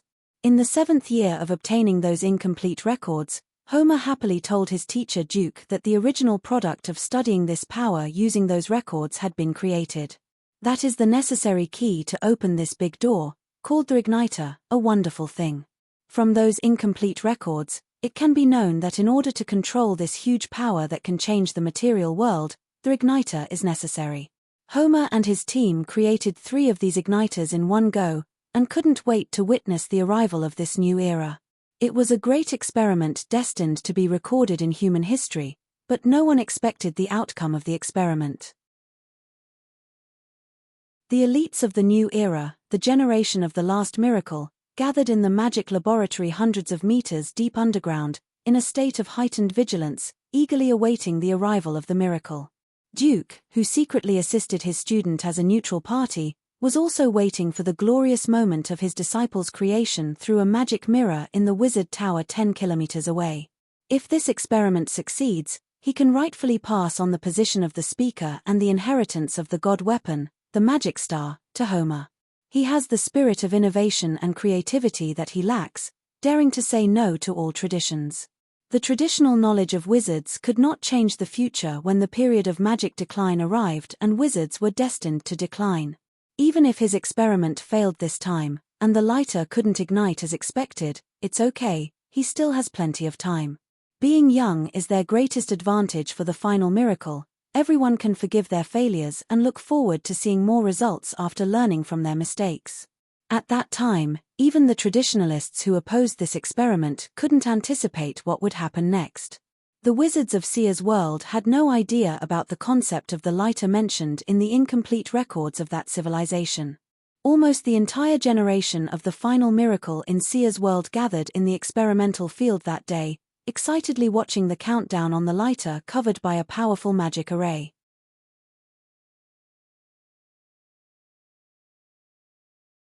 Chapter 1217. Everything seemed to have happened just yesterday. 10, 9, 8, 7, 6, 5. A group of young men and women, full of energy and hope for the world's future, were gathered around the newly built ignition device. Their faces were filled with anticipation. Even from a distance of 10 kilometers, Duke, who was observing them with magic, believed that the world's future belonged to them. Whether they succeeded or failed, they certainly took a big step in history. 5, 4, 3, 2, 1, ignition. Homer, the most outstanding disciple, created the ignition device and proudly activated the switch, initiating the beginning of that nightmare. What happened in the next second would forever be etched in Duke's heart, even millions of years later. The orange sun appeared. Although it was smaller, its core temperature exceeded millions of degrees, burning everything, devouring everything, destroying everything. Its radiance instantly broke through a magic barrier consisting of 36 layers, which was considered impenetrable even by the most powerful spells. None of the layers could withstand even a second in front of this miniature sun. His favorite student, Homer. The young people who were hailed as the last miracle of this era. Fully supporting their experiment, witnessing firsthand the revolutionary members who were destined to be recorded in history. In that moment, everything turned to ashes and was devoured by the spreading orange sun. Even the bodies couldn't exist anymore, as the infinite orange light instantly destroyed the entire underground magical experiment ground, lifting hundreds of meters of rock layers and creating a huge mushroom cloud in this world. The resulting high temperature and shockwave evaporated everything within a few kilometers. Not even the Duke Mage Tower, which was located 10 kilometers away, could escape. It collapsed with less than 10 seconds of support. Duke, who was observing the experiment with a magic mirror, was blown away. If it weren't for the magic shield supported by the magic star, he would probably have suffered the same fate as his student, Homer. The earth mourned, the sky trembled. In the moment when the small sun bloomed on the ground, everyone lost their sight and hearing. Within a 10-kilometer radius, only Duke survived, while the other owners of the wizard towers, without the magical crown called the god weapon, were not protected. The wizard towers were destroyed, and they lost their lives in the yellow spring. Even Duke, who survived, was penetrated by invisible particles of terror and suffered irreversible fatal injuries within a minute. All of this happened in less than a minute. The location of the underground experimental site now remained as a huge hollow. The edges of the hollow were filled with burnt glass-like powder. People couldn't even find any artifacts belonging to those wizards here. Duke remained in a coma for the next 3 days. His eardrums were shattered by terrifying sound waves. If it wasn't for the protection of the god weapon, he would not have been able to endure these 3 nightmare-like days and nights.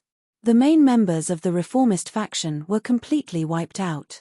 In the end, the generation of miracles, before they could step onto their own stage in history, perished along with this nuclear explosion. The traditional faction, originally at a disadvantage, turned the tables and gained an absolute majority in the council. Even the neutral wizards sided with them one after another. Everyone felt a deep terror in their hearts about the accident caused by the ignition device. According to the later estimated data, this experimental accident caused the heaviest casualties for the Mage Council since the Divine Era and the Dragon War. The 2nd seat, 5th seat, 6th seat, 7th seat, 10th seat, 11th seat, and 12th seat of the Red Robe Council were all buried in the testing ground, with the oldest being 300 years old and the youngest only 16 years old. Known as the last miracle generation, entrusted with the future by countless people, even though they could accept the failure of this experiment, no one survived. After the accident, some insisted on continuing their research and even proposed the need for larger uninhabited areas to prevent similar accidents. If the explosion only resulted in this, perhaps this research would continue. Even though they lost the last miracle generation, there are still people who want to fulfill their unfinished wishes and continue on the path called science. It wasn't until the Mags discovered that after the nuclear explosion, all the animals and plants within hundreds of kilometers began to undergo terrifying and distorted mutations. Some animals developed horrifying tumors on their bodies, and herbivores began to attack humans. Plants grew organs that they shouldn't have and showed signs of continuing mutation. After the nuclear explosion, something even more terrifying than direct casualties appeared: mutations that couldn't be reversed even with magic. Many wizards who were initially affected by the aftermath of the explosion didn't die immediately but instead perished one by one over the next 100 days. Even Duke, the highest leader of the Red Robe Council with the protection of the Magic Star, couldn't escape this disaster. In the end, he had no choice but to resort to forbidden methods in order to survive. From then on, no one dared to restart nuclear experiments because most of the wizards who wanted to do so had died. The Red Robe Council suffered the loss of an entire generation of elites and over half of its members. The main reformists and neutral factions were almost completely wiped out. Ironically, the traditionalists were excluded from this experimental ignition because the reformists and neutrals joined forces. In order to prevent them from sabotaging this crucial experiment, several traditionalist council members weren't even allowed to enter the mountain range where the testing site was located. This actually kept them away from the accident. As the only member of the council who survived the nuclear accident, Duke was forced to make a difficult decision, abandoning the study of this power. Most of the technical information remained, but no one could understand what the data represented anymore. Homer's intelligence was a miracle that spanned across eras. Without him and the efforts of the last generation of miracle workers, the creation of the ignition device would be impossible. After losing Homer and the last generation of miracles, the Red Robe Council no longer had the power to carry out experiments of this scale. 2 well-built igniters were buried by him in a place known only to him. The Red Robe Council completely abandoned the path represented by nuclear explosions and instead began to study the mysterious phenomena of the underground cemetery. The remaining few reformists were also unable to restart nuclear explosion experiments and began to evolve in a different direction, continuing Homer's legacy and paving the way for science.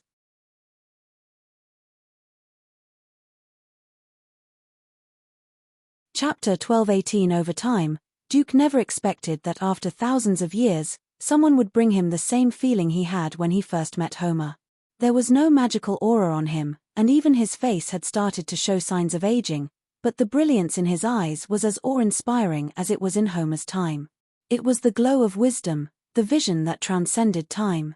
His name was Poincare, a descendant who initially believed in Homer's scientific path and unwaveringly chose to carry on the legacy left by the descendants who stayed on the surface. Now, the seed has taken root and grown into a towering tree. So, this is the real nuclear explosion. Igniter, the switch that creates infinite energy. Nuclear explosion is not a forbidden curse, but a scientific phenomenon, the power of the fundamental matter. After understanding everything that happened back then, Poincare suddenly realized.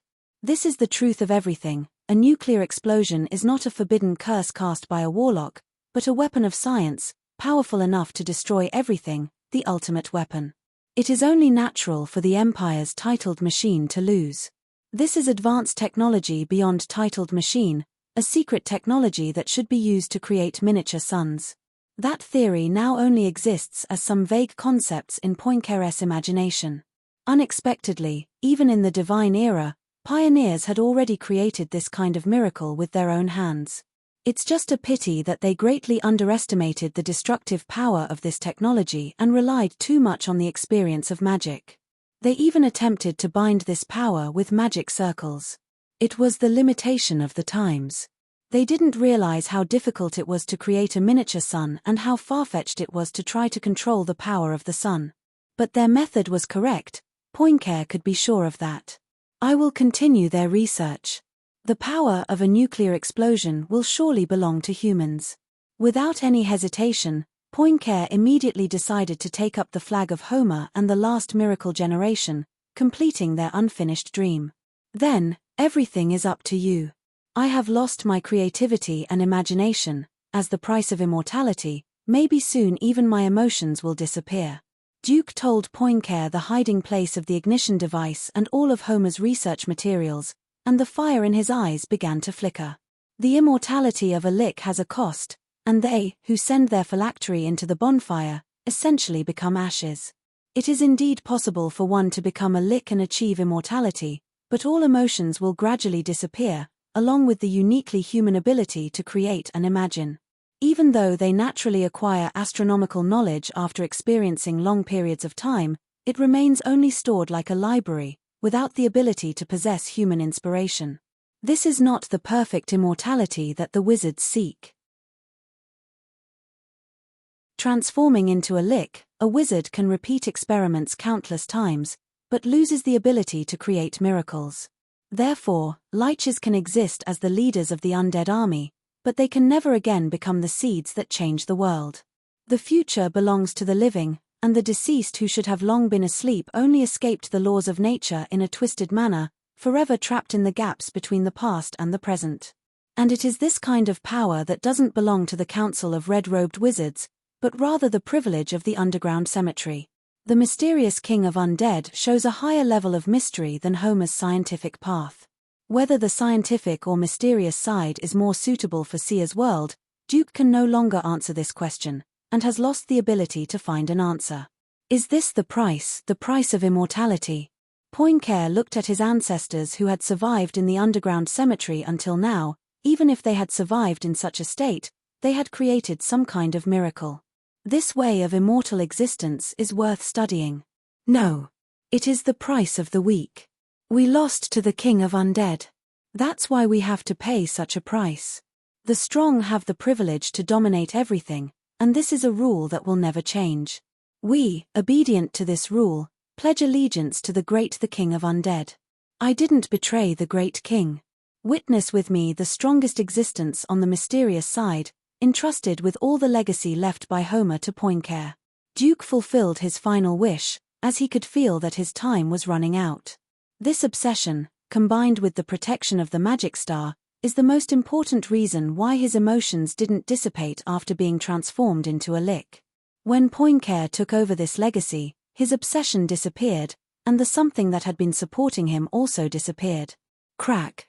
Something invisible seemed to start cracking little by little within his body. The last remnants of the soul fire that had been formed over a long period of time slowly dissipated, and the soul fire in Duke's eye sockets quietly shrank. Soon, there was no longer any trace of an attachment emanating from Duke that made Poincare feel somewhat bound. He coldly glanced at Poincare, like the other liches hovering around the venue, and began to move in a regular pattern. In that moment, Poincare knew that the speaker Duke, who had just talked to him, had forever disappeared, along with the secrets of the divine era and the origin of nuclear explosions, the biggest catastrophe humanity had ever experienced. What now existed here were undead beings who had endured millions of years, with only the magical star emblems on their chests, without any connection between the two. Goodbye, speaker. Poincare gently bowed to the departing lich, showing respect for the departed pioneers. The speaker, dressed in red robes, had done everything he could, but unfortunately, the science of that era had come to a halt after losing Homer and the last generation of miracles. Whether it was Homer or the speaker Duke, they were the people who made choices in that era. There is no right or wrong, only mistakes made by them, limited by their era, mistakes that all the people in that era would make. The path of science inevitably requires paying the price of such mistakes. They were the pioneers, and now their legacy will be inherited by Poincare and the scholars. In an era without magic, science is the truth. Countless new formulas have already emerged in Poincare's mind. In the blurry mist, Poincare saw the truth, the essence that symbolizes the beauty of matter. At the top of the Tower of Babylon, a magical ladder was descending. The king of undead, wearing pitch-black armor and exuding the aura of ruling the world, appeared before the representatives of all the powers in Sia's world. The king has returned.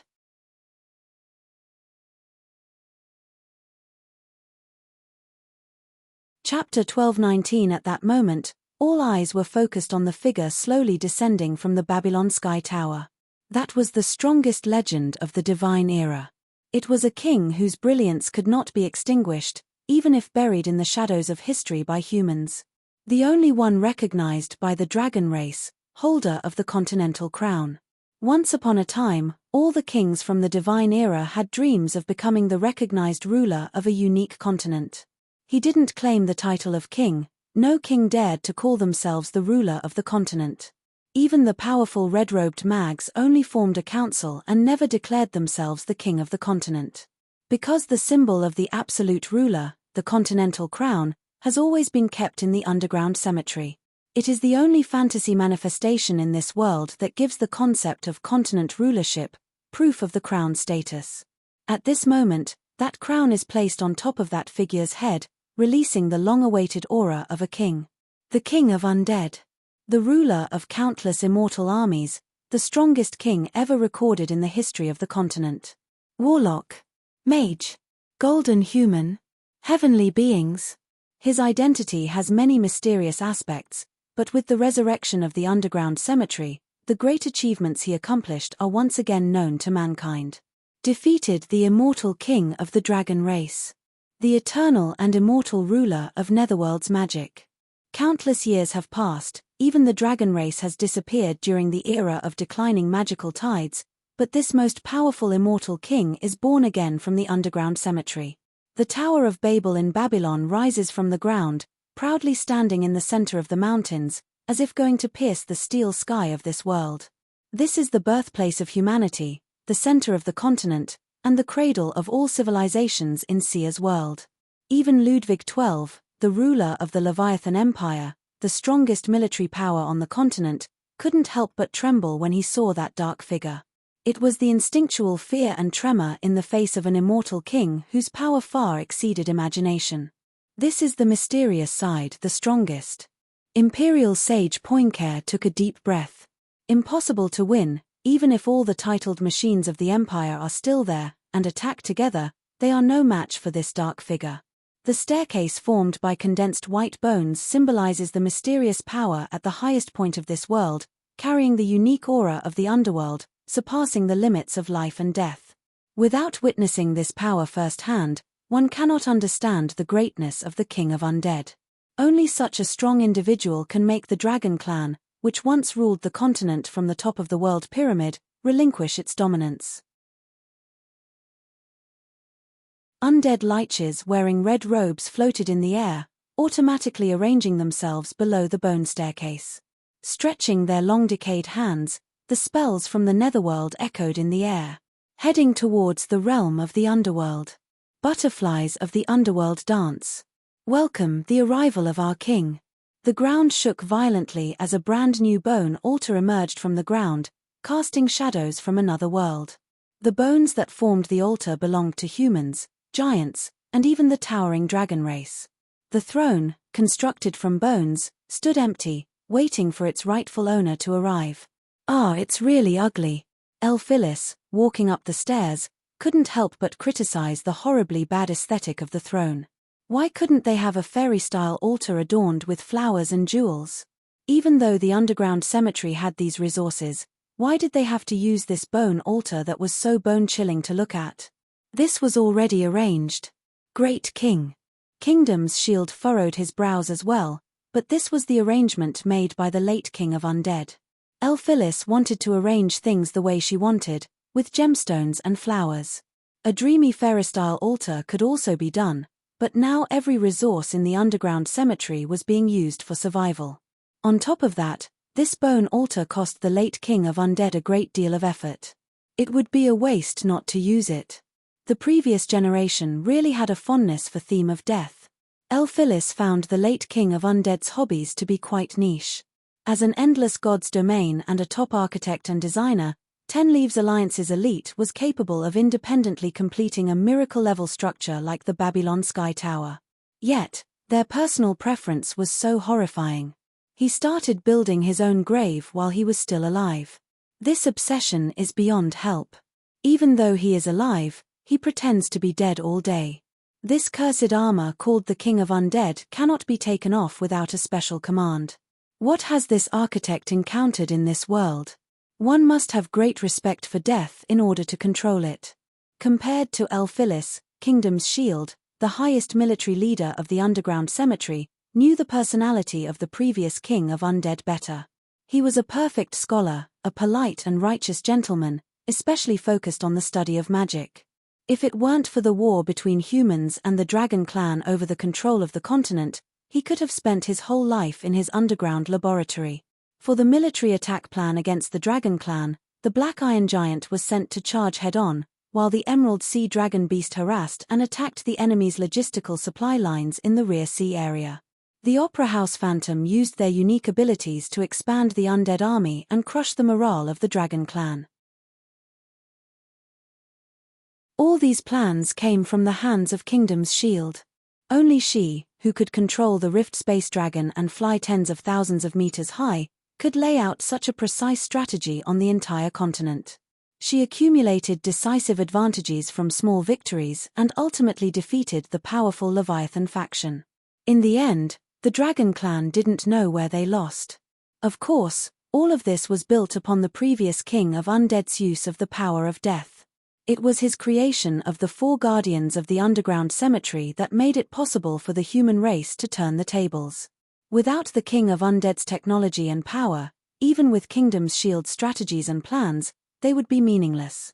The dragon race has always ruled the world with absolute power at the top of this world's pyramid, rather than strategies and plans.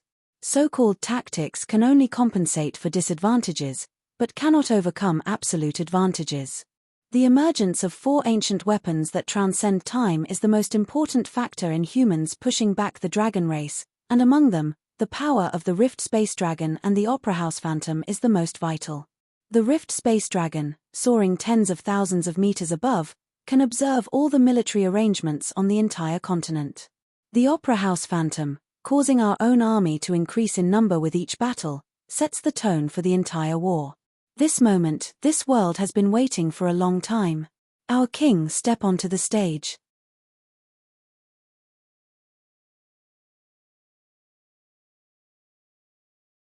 Chapter 1220. To become the ruler of the continent was something that the King of Undead from the previous reign could achieve anytime and anywhere.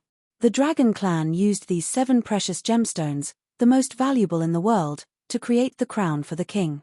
It symbolized the Dragon Clan's greatest masterpiece and served as proof of their alliance. The existence of the Black Iron Giant, Emerald Sea Dragon Beast, Opera House Phantom, and Rift Space Dragon, 4 war weapons, completely overwhelmed the proud Dragon Clan. This made the Dragon Clan acknowledge that the King of Undead possessed the power and qualification to become the ruler of the continent. Yes, the Dragon Clan didn't surrender to humans. Humans were deluded, thinking that they had defeated the superior Dragon Clan with their own strength. It was nothing but a big joke. Throughout, the Dragon Clan recognized that the ruler of the continent, the one who demonstrated control over Netherworld's power and revived the golden bloodline of Su, was not a human. Whether he was a human or not was highly doubtful. Looking at the level of manipulation of Netherworld's power exhibited, he was the only one in the whole Seer's world.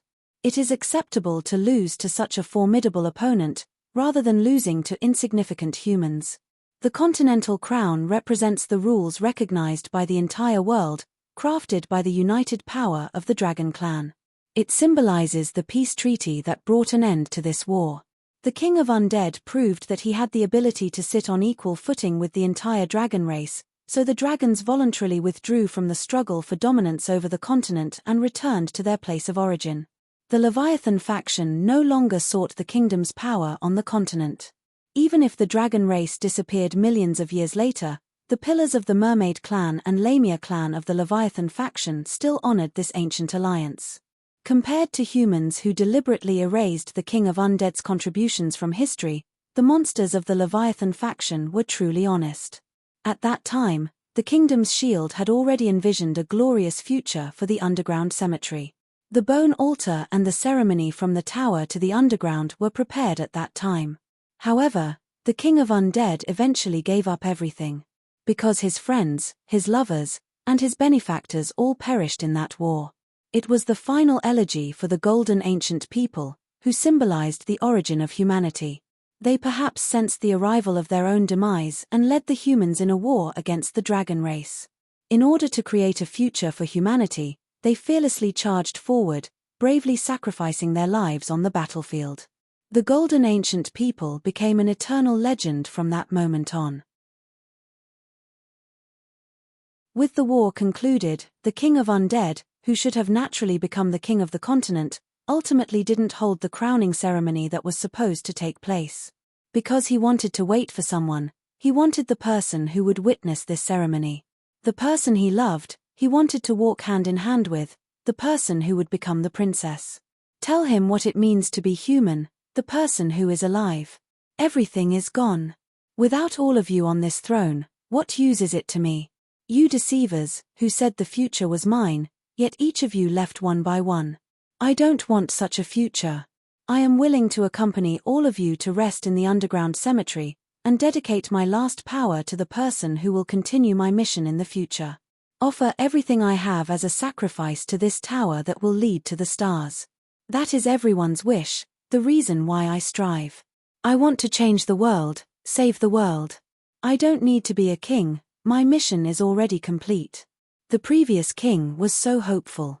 So, please carry on his will, become our king. Kingdom's shield whispered, telling the undying persistence of the previous king of undead before he vanished. Perhaps, he wasn't a qualified king, never possessing the grace and magnanimity of a king. He had originally longed to walk together with the person he loved, even if they weren't very wealthy, without any desire to conquer the world. He came to this world because of a mission, but from the very beginning, things went wrong, and he had to become a part of this world. And it was exactly like this, he gained friends, benefactors, and even a lover, something he had never experienced during his researcher days, and he began to genuinely like this world. He loves this world and wants to change it. His original task has now become a heartfelt mission, prepared to spend thousands or even tens of thousands of years to complete this mission. He built a tower that reaches the stars for this world, freeing it from the curse of Leviathan. He never wanted to become a ruler, but merely a dedicated and focused scholar. The fact that he comes from the stars is not a secret to the other golden humans. It is because of this that the last golden ancient people value him so much and entrust the future of the world to him. Kingdom's Shield is the only person in the underground cemetery who knows the truth about the previous king of undead. She is the best assistant prepared by the previous king of undead for his successor, and the highest military commander of the underground cemetery. I know, he has already done very well, even better than I imagined. Phyllis looked at the half-completed Babylon Sky Tower beside her. It is a miracle that only a few geniuses in the endless gods domain can build. Every builder of a star tower will be recorded in history, the highest honor for an architect. When Phyllis arrived in this world, she originally thought she would inherit a mess. But she didn't expect the previous king of undead, who was a former researcher of the Ten Leaves Alliance, had already pushed the construction progress of Babylon Sky Tower to over 50%. The entire military power of the underground cemetery, even the crown on her head, are his legacy. If it wasn't for the world's limited resources, Phyllis might not have been needed. He could have built the Star Tower by himself and created a bridge to the stars. Right now, Phyllis not only inherited his father's will, but also his mission in this world. So, I will become the king of this world. Walking down the stairs of bones, Phyllis took step by step towards the already built bone altar, stepping onto the center of the altar once again. Buzz, buzz, buzz. The bone altar, dormant for millions of years and waiting for the same amount of time, released a chilling aura. On the altar, an endless and eerie deathly energy began to emerge. It was the crystallization of the power of the netherworld and a treasure intentionally brought into Sia's world by the former king of undead. The sky in Sia's world was imprisoned, rejecting any external life from entering. Only these crystals of deathly energy, devoid of any living essence, were eventually brought into this world by the researchers. I declare. A slightly deep voice began to echo amid the mountains.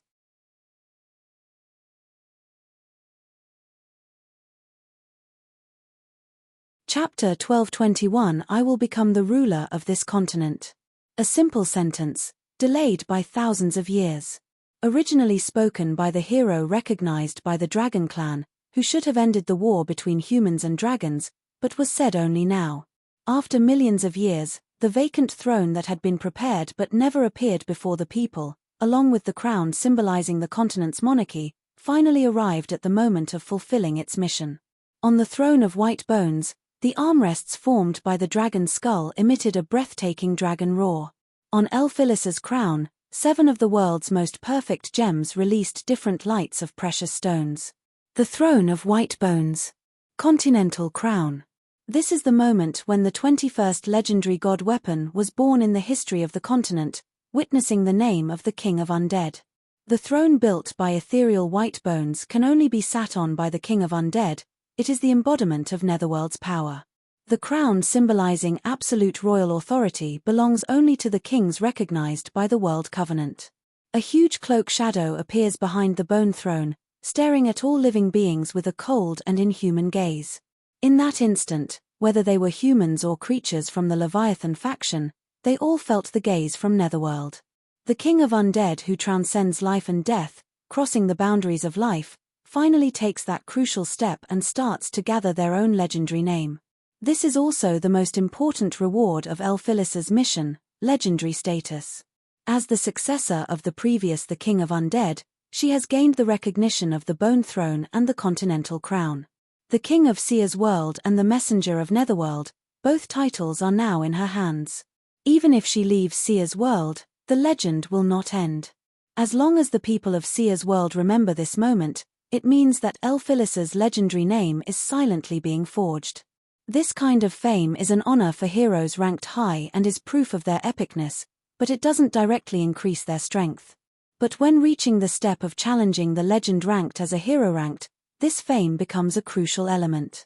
Hero ranked without enough fame and wanting to take the final step can be considered wishful thinking unless you are a fantasy creature that is naturally favored by the heavens and the earth. The legend represented by the legend ranked is the influence on the world and the legacy left behind. Gods, who achieve their legendary name through belief, will not completely disappear as long as people still have faith in them. Fantasy creatures, naturally loved by the rules of the heavens and the earth, coexist with the world, roam the stars without restrictions, and are species even the gods envy and fear. For human heroes to surpass the limitations of their species and enter this field, they must have their own legend. In different gods' domains, different occupations and cultivation methods have different paths to becoming legendary. But without exception, all these paths are extremely difficult, and to step into a higher field, higher fame is required. The highest achievement accomplished by the 3 most powerful beings in the sky sword of the god's domain of the sky is the divine slaying, representing the concept that even gods can be killed. This is a legend that can only be achieved at the 9th rank. Battle God, Chess Saint, Real Person, Sage, are all titles exclusive to the rank of legends, not belonging to hero ranked. For Miss Elphilis, the heiress of the 10 Leaves Alliance, wealth and the path to advancing her cultivation are not lacking, the only thing she can't easily obtain is legend degree. This is a mysterious element that must be sincerely obtained from people's hearts and recognized by the rules of the world. Legend degree obtained with money will also be bound by money along the path of legends. Legend degree obtained through violence will also lead the legend-ranked field towards killing and destruction. The path of legends is closely related to the fate you choose and is also the most reflective of the essence. Just like the position possessed by deities or the laws symbolized by fantasy species, if there is a certain legend, then what appears in the end of hero ranked will lead to the doors of that kind of legend.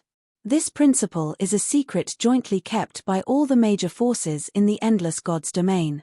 False legends cannot construct a real path of legends unless your lies are powerful enough to deceive even the world. Elphilis took on this task because she truly wanted to fulfill the previous generation's desire to change the world and become the new King of Undead. She chose the legendary path of mystery and wisdom for herself. The King of Seer's World and the Apostle of Netherworld could help her gain the legendary factors of mystery, so she believed that she was destined to complete the task of changing Seer's World. The delayed coronation ceremony of the king, which had been postponed for thousands of years, granted Elphilis the highest level of legend in this world. Even though Seer's World was just a remote small god's domain where both mystery and science were still in a primitive state, it had 2 beings ranked as legends. People believed that creator god's sword Seer sacrificed herself and became the spark of civilization and wisdom in this world. The defeated sky beast transformed into mountains, oceans, and the foundation of this world. Elphilis knew that they had underestimated the existence of legends. With the legendary factors left by Creator God's sword seer and the sky beast in this world, as long as they were given enough time, their resurrection was almost inevitable. The only ones who can kill someone of the legend ranked are others of the same rank.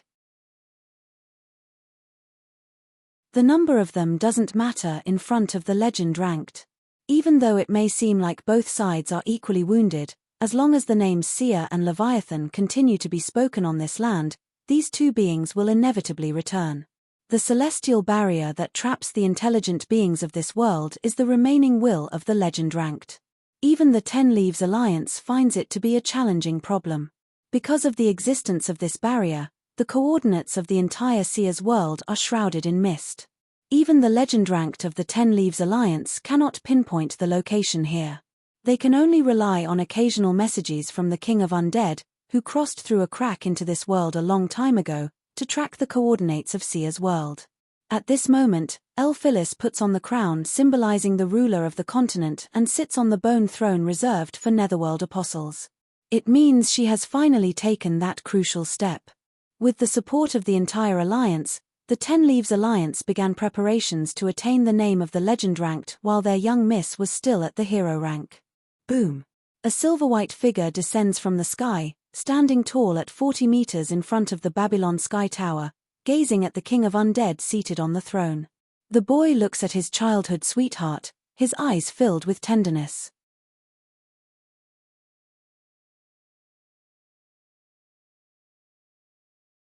Chapter 12:22 Boom! The tall black iron giant, over 50 meters high, came rushing out from among the mountains. It raised its hands in a triumphant pose, showing off its strong figure. The figure of the Emerald Sea Dragon beast emerged from a nearby river, surrounded by mist. The knights of the Leviathan Empire were immediately awestruck by its blue scales. It was this ancient weapon that shattered the spirits of the Leviathan Empire's knights. Even now, many people tremble involuntarily when they see the Emerald Sea Dragon beast. It is an instinctive reaction. From the sky came a clear and resounding roar of a dragon. The ruler of the sky, the Rift Space Dragon, rarely descended to lower altitudes.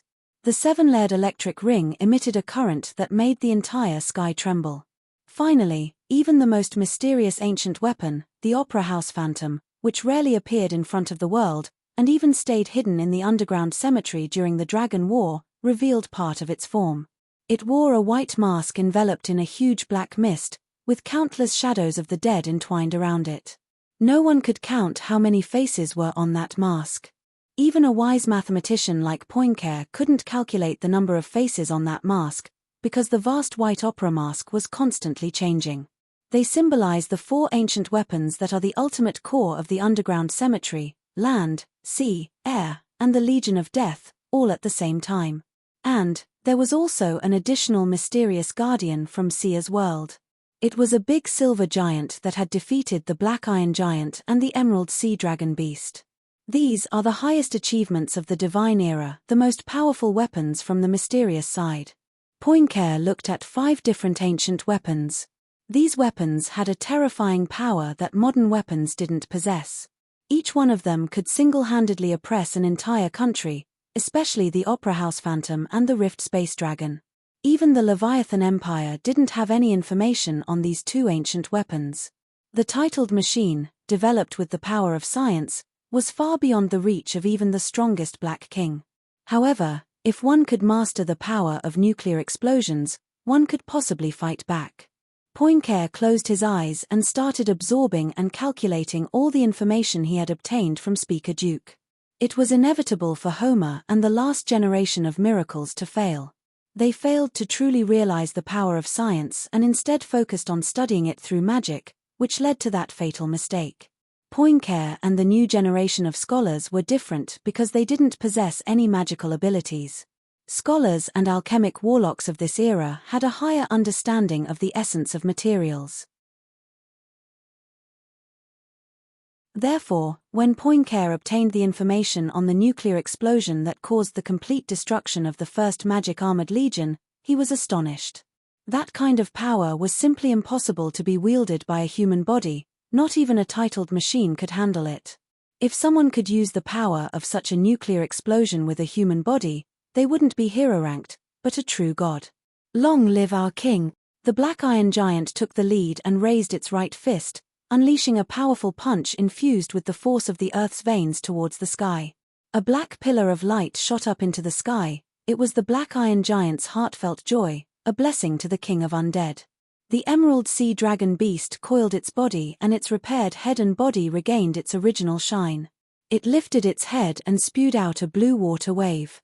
The transformed water curtain heavenly splendor appeared again, countless aquamarine dots floating in the sky, a beautiful sight to behold. Buzz! Buzz! The rift space dragon gracefully glided through the sky, and its tail's electric ring began to glow. With a burst of acceleration, golden lightning spread layer by layer in the sky, blending with the aquamarine particles, forming a magnificent sea of light. Lane. The huge white opera mask opened its mouth and sang a song that seemed to melt souls. It was a song from the netherworld, capable of making people forget all their worries and resist the temptation of death. Butterflies of the underworld fly. The gates of yellow spring are open. Come, the sighing walls have opened, and paradise awaits you. As Yun-Shi watched the 4 ancient weapons opening their mouths, he hesitated for a moment but finally made up his mind. Since Elphilis didn't know his true identity, Yun-Shi decided to reveal his feelings a little bit. At that time, he hadn't properly answered Elphilis. Can you see the beautiful and azure sky? On the other side of the clouds, it feels like it's calling out to me, swaying and extending towards an endless world. That is my longing, in the scenery of a summer afternoon. The beautiful sky sometimes rains too. That is also my longing, wanting to tell you my feelings. Your smile is in the palm of my hand, bearing colorful fruits. Let that rainbow be our memory. Gentle golden light overflows from the world.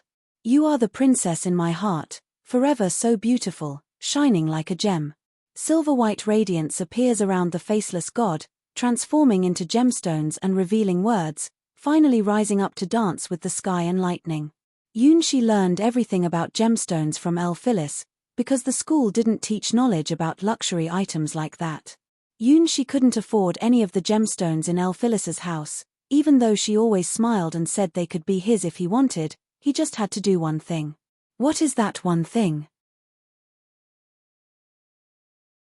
Curious, young Yun-Shi always asked the knowledgeable young lady of the jewelry store in his mind. She always seemed so mature and gentle to him, never giving him a hard time. She was the one who understood him best among the 4 childhood friends. Well, it's a very, very difficult thing. But for little she, it's a very, very simple thing. I just can't let you know. Every time they talked about this topic, Elphilis's face would blush slightly and her eyes would look at Yun-Shi, leaving him puzzled. Not letting me know and still calling it simple? For young Yun-Shi, trying to understand this question was even more difficult than the most challenging question in his textbooks, 100 times harder. Even now, Yun-Shi still doesn't know why Elphilis used to speak and then stop herself. However, now Yun-Shi finally gathered the courage to offer his blessings to the young lady who once felt unreachable in his heart. That was a gift for the king's birth.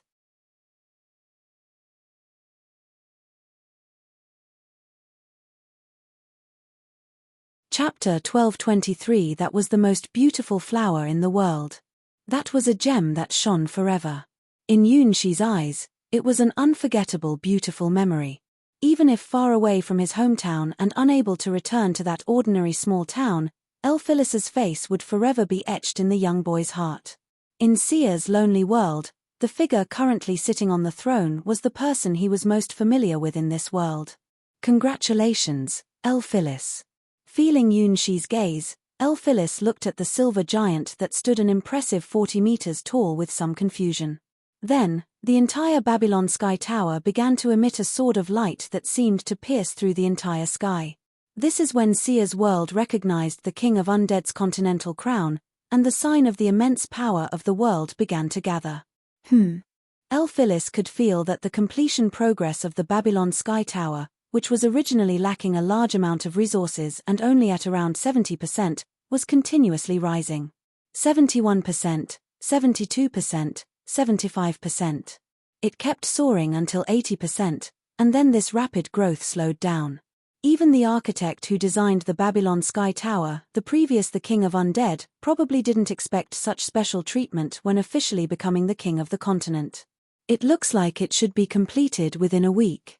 Phyllis joyfully watched as the progress of the Babylon Sky Tower continued to slowly rise. The blessing of the world's power has incredible effects. She could feel that the vague will of this world also wanted to connect to a broader starry sky, but it has always been hindered by something.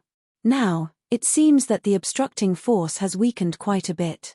With the blessing of the world's power and the constant collection of resources by the army of the undead sent out for 24 hours, the construction progress of Babylon Sky Tower can be greatly advanced. In this way, conquering the world becomes meaningful. Phyllis felt the power of the world filling the crown and finally breathed a sigh of relief. This throne rightfully belongs to the greatest ruler. Kingdom's Shield looked pleased as Phyllis finally ascended to become the king of the land, then glanced at the silver giant who blessed the birth of the new ruler. It's no wonder she's the princess of the 10 Leaves Alliance. Her gracefulness can easily inspire others. She could feel the silver giant, who was once a formidable enemy, sincerely offering their heartfelt blessings to Phyllis. Maybe it's love. Kingdom's Shield, who dedicated everything to training, never quite understood this kind of feeling. Now, he had a somewhat uncertain guess. No matter what, from this day on, the world will turn to a new page. When Babylon Sky Tower is completed, it will be the moment when the long-held wishes of all the wise beings in the world come true. Surely, everyone looks forward to such a future, right? Ludwig XII stared blankly at the King of Undead sitting on the bone throne, his nails digging deep into his palm. Especially that crown with 7 precious jewels on top, which almost made him unable to see anything else. That's mine, my belongings. I am the rightful ruler who should wear that crown, the strongest imperial emperor of the continent.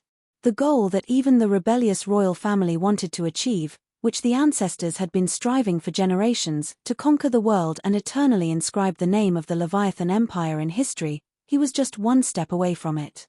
Why did it turn out like this? Damned nuclear explosion. Damned silver giant. Damned king of undead. He had had enough. It was as if fate was mocking him cruelly. Will everything I've sacrificed, including my best friend, my first love whom I secretly adored, and marrying a noblewoman I don't love, all be in vain today? Ludwig XII's heart was consumed by strong regret and unwillingness, much like a venomous snake. He yearned for the power to destroy and crush everything, to completely reverse this unfair fate and set everything back on track. He is the emperor of the Leviathan Empire, the most powerful military nation on the continent. He carries the mission to unify the continent and become a great ruler, driving science as the mainstream of this era. Why does everyone have a problem with him one by one? You monsters should have died during the divine era. Why are you all emerging from unknown places only now? The greatest ruler in human history is not creatures like you, but someone who adapts to the trends of the era like me, who is about to ascend in this era. It's all mine, no one can take it away. Ludwig XII looked enviously at the crown symbolizing continental supremacy, which was the god weapon imbued with the concept of a continental king. Only the person who wore that crown was qualified to truly call themselves the king of the continent. This is mine. No matter what the cost, I must snatch it away. Do you want it? Whispered from an unknown source, entwining within Ludwig XII's increasingly tainted soul. This insane, unwilling, and desire-filled soul is Abyss's favorite. Together with the cracks opened by star-hunting dragon Mu Mu Narable from the distant starry sky, one of the incarnations of the Abyss will, which accidentally descended upon this world, finally began its erosion of this world. It is the fragmented will of the evil god that chased after Naya's imprint and came to this world. Its name is Ada, an indescribable existence. The name Ada symbolizes complete and chaotic evil, which is also a characteristic of Naya's faction. Naya is the most powerful evil among them, but there are also many other evils. Old gods, that's how many people refer to these strange beings born from the depths of the abyss. They are one of the most terrifying existences in the endless gods domain. It's you. Ludwig XII tightened his hands and a few dark particles appeared in his eyes. He only found out about the news of an underground sect called Ada appearing in the army not long ago, and they were the ones who approached him first. Unlike the previous insignificant organizations led by ambitious individuals with at most a half-hearted warlock bloodline, this underground sect that worships Ada displayed true extraordinary powers. In less than a month, this underground sect, led by the younger generation in the army, developed thousands of followers, and the trend is growing stronger. Ludwig XII, the imperial emperor, originally thought this would be just another trickster underground sect like before. However, the initiator of this sect, Morris, provided him with a large number of elite-level magic armored knights, making Ludwig re-evaluate them.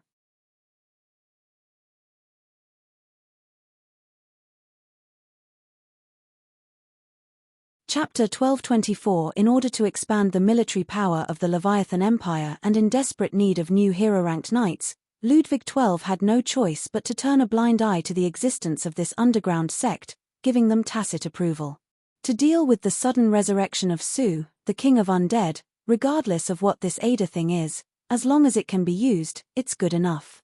On the West Continent, there are also churches that worship deities. Whether it's a black cat or a white cat, as long as it can be useful, it's a good cat. On one hand, the emperor is enthusiastically assisting his teacher, Imperial Sage Poincare, in developing powerful scientific weapons. On the other hand, he is making deals with an unknown underground church. This is what the emperor does. Only children worry about right and wrong, the emperor only needs to consider his own interest. Besides, this church hasn't done anything outrageous like blood sacrifice. They're just expanding their membership. For the Leviathan Empire, which needs good fighters, this is a tempting offer that is hard to refuse. Even Imperial Sage Poincare doesn't know that Ludwig XII himself is secretly also serving as the high priest of an underground sect called the Black God Order. This was part of the deal he made with the founder of the church, Morris. Ludwig XII doesn't really care about the position of high priest. It's just a symbolic title.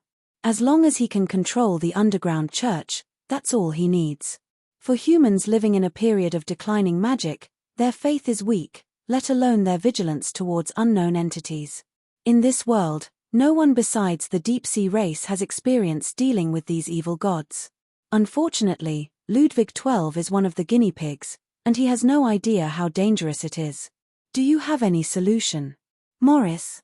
Ludwig XII has some fondness for this hero-ranked knight who comes from a noble background.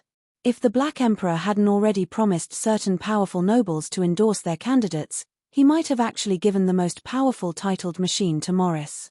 To the Emperor, no matter how powerful a weapon is, it's still just a weapon. As long as it can unleash its power effectively, he doesn't care who uses it. From his perspective, Morris had a strong loyalty to the Empire and was a genius representing the emerging power of the Empire. This moment was already prepared for. No matter who sits on that throne, they are destined to die. Morris's voice became particularly gloomy, jealousy driving him mad. Like the king, he also wanted the person on the throne to die. Everything originated from the great will of the abyss. This world has already caught the attention of Ada and is destined to slide into the endless abyss. No one can stop this fate. Only by merging with the abyss can this world experience a rebirth. Even if Sia and Leviathan are resurrected at the same time, they cannot stop this fate. The moment Ada arrives, this once secluded world, with no gods or the legend ranked, is destined to become prey to the abyss. And Morris, the apostle of the abyss, is the chosen one to complete this task. Everything is for the great Ada. Well, it seems like there is another mission for Ada. She is searching for the trace of a certain target, but this mission is a long-term one, so there is no need to hurry. Once he drags this world into the abyss, he can receive gifts from the will of the abyss and open the doors to the legend ranked. Destroying the world is the fastest way for the apostles of the abyss to advance to the legend ranked, no doubt about it.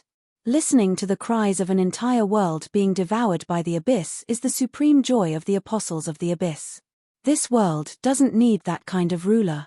Only despair and darkness are the future of this world. In an underground cave about 10 kilometers away from Babylon Sky Tower, thousands of members of the Black God Order gather and kneel on the ground, praying to the apostles of the abyss. Ada, Ada, Ada. The enthusiastic voice echoed among these believers, all of whom were knights empowered by the abyss, and a few awakened with the abilities of abyss warlocks. During the period when the magic tide declined, this group of people had already become Leviathan Empire's strongest group of extraordinary powers. It was because he saw the great potential of this sect that Ludwig XII took on the role of the high priest of this church and became the Dark High Priest. Although he didn't believe in the existence of someone named Ada at all, he was just using the identity of the high priest of this church to control these obviously stronger knights of the church. In the past, the most outstanding mags of the divine era believed in the power of magic and greatly underestimated the destructive power caused by science. Now, the Emperor of Leviathan Empire also believes too much in the power of science and completely underestimates the influence brought by mystery. In reality, after experiencing true extraordinary power, all the believers gathered here are genuine fanatics and are no longer the young people he remembers who were still loyal to Leviathan Empire. Ada, the great will of the abyss. Come here. Morris, who was originally a knight of the Empire, completely betrayed all the virtues of a knight and sold his soul to the abyss in order to become an abyss apostle. His essence of life has been completely changed. At this moment, the 10-meter-tall Black Overlord is right behind him, but this once strongest titled machine of the Empire has completely transformed. Fierce bone spikes extend from the originally metallic armor, and the black armor is covered with traces of black particle corrosion, making it look like a monster soaked in venom from hell. No, this is indeed a monster, corrupted by the power of the abyss, and ultimately possessing its own life. The titled machine, which once refused Morris without hesitation to become its knight, the strongest symbol of the Empire's spirit, no longer exists.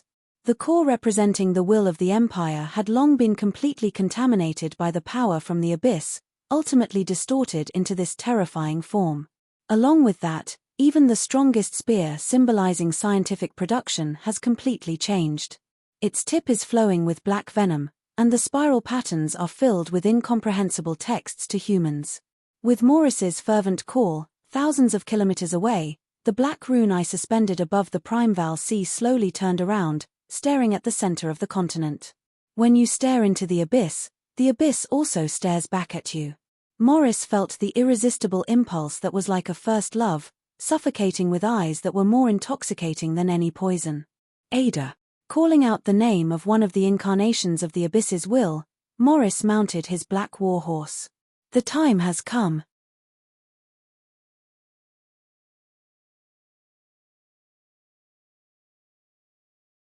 Chapter 12:25 Ada, Ada, Ada.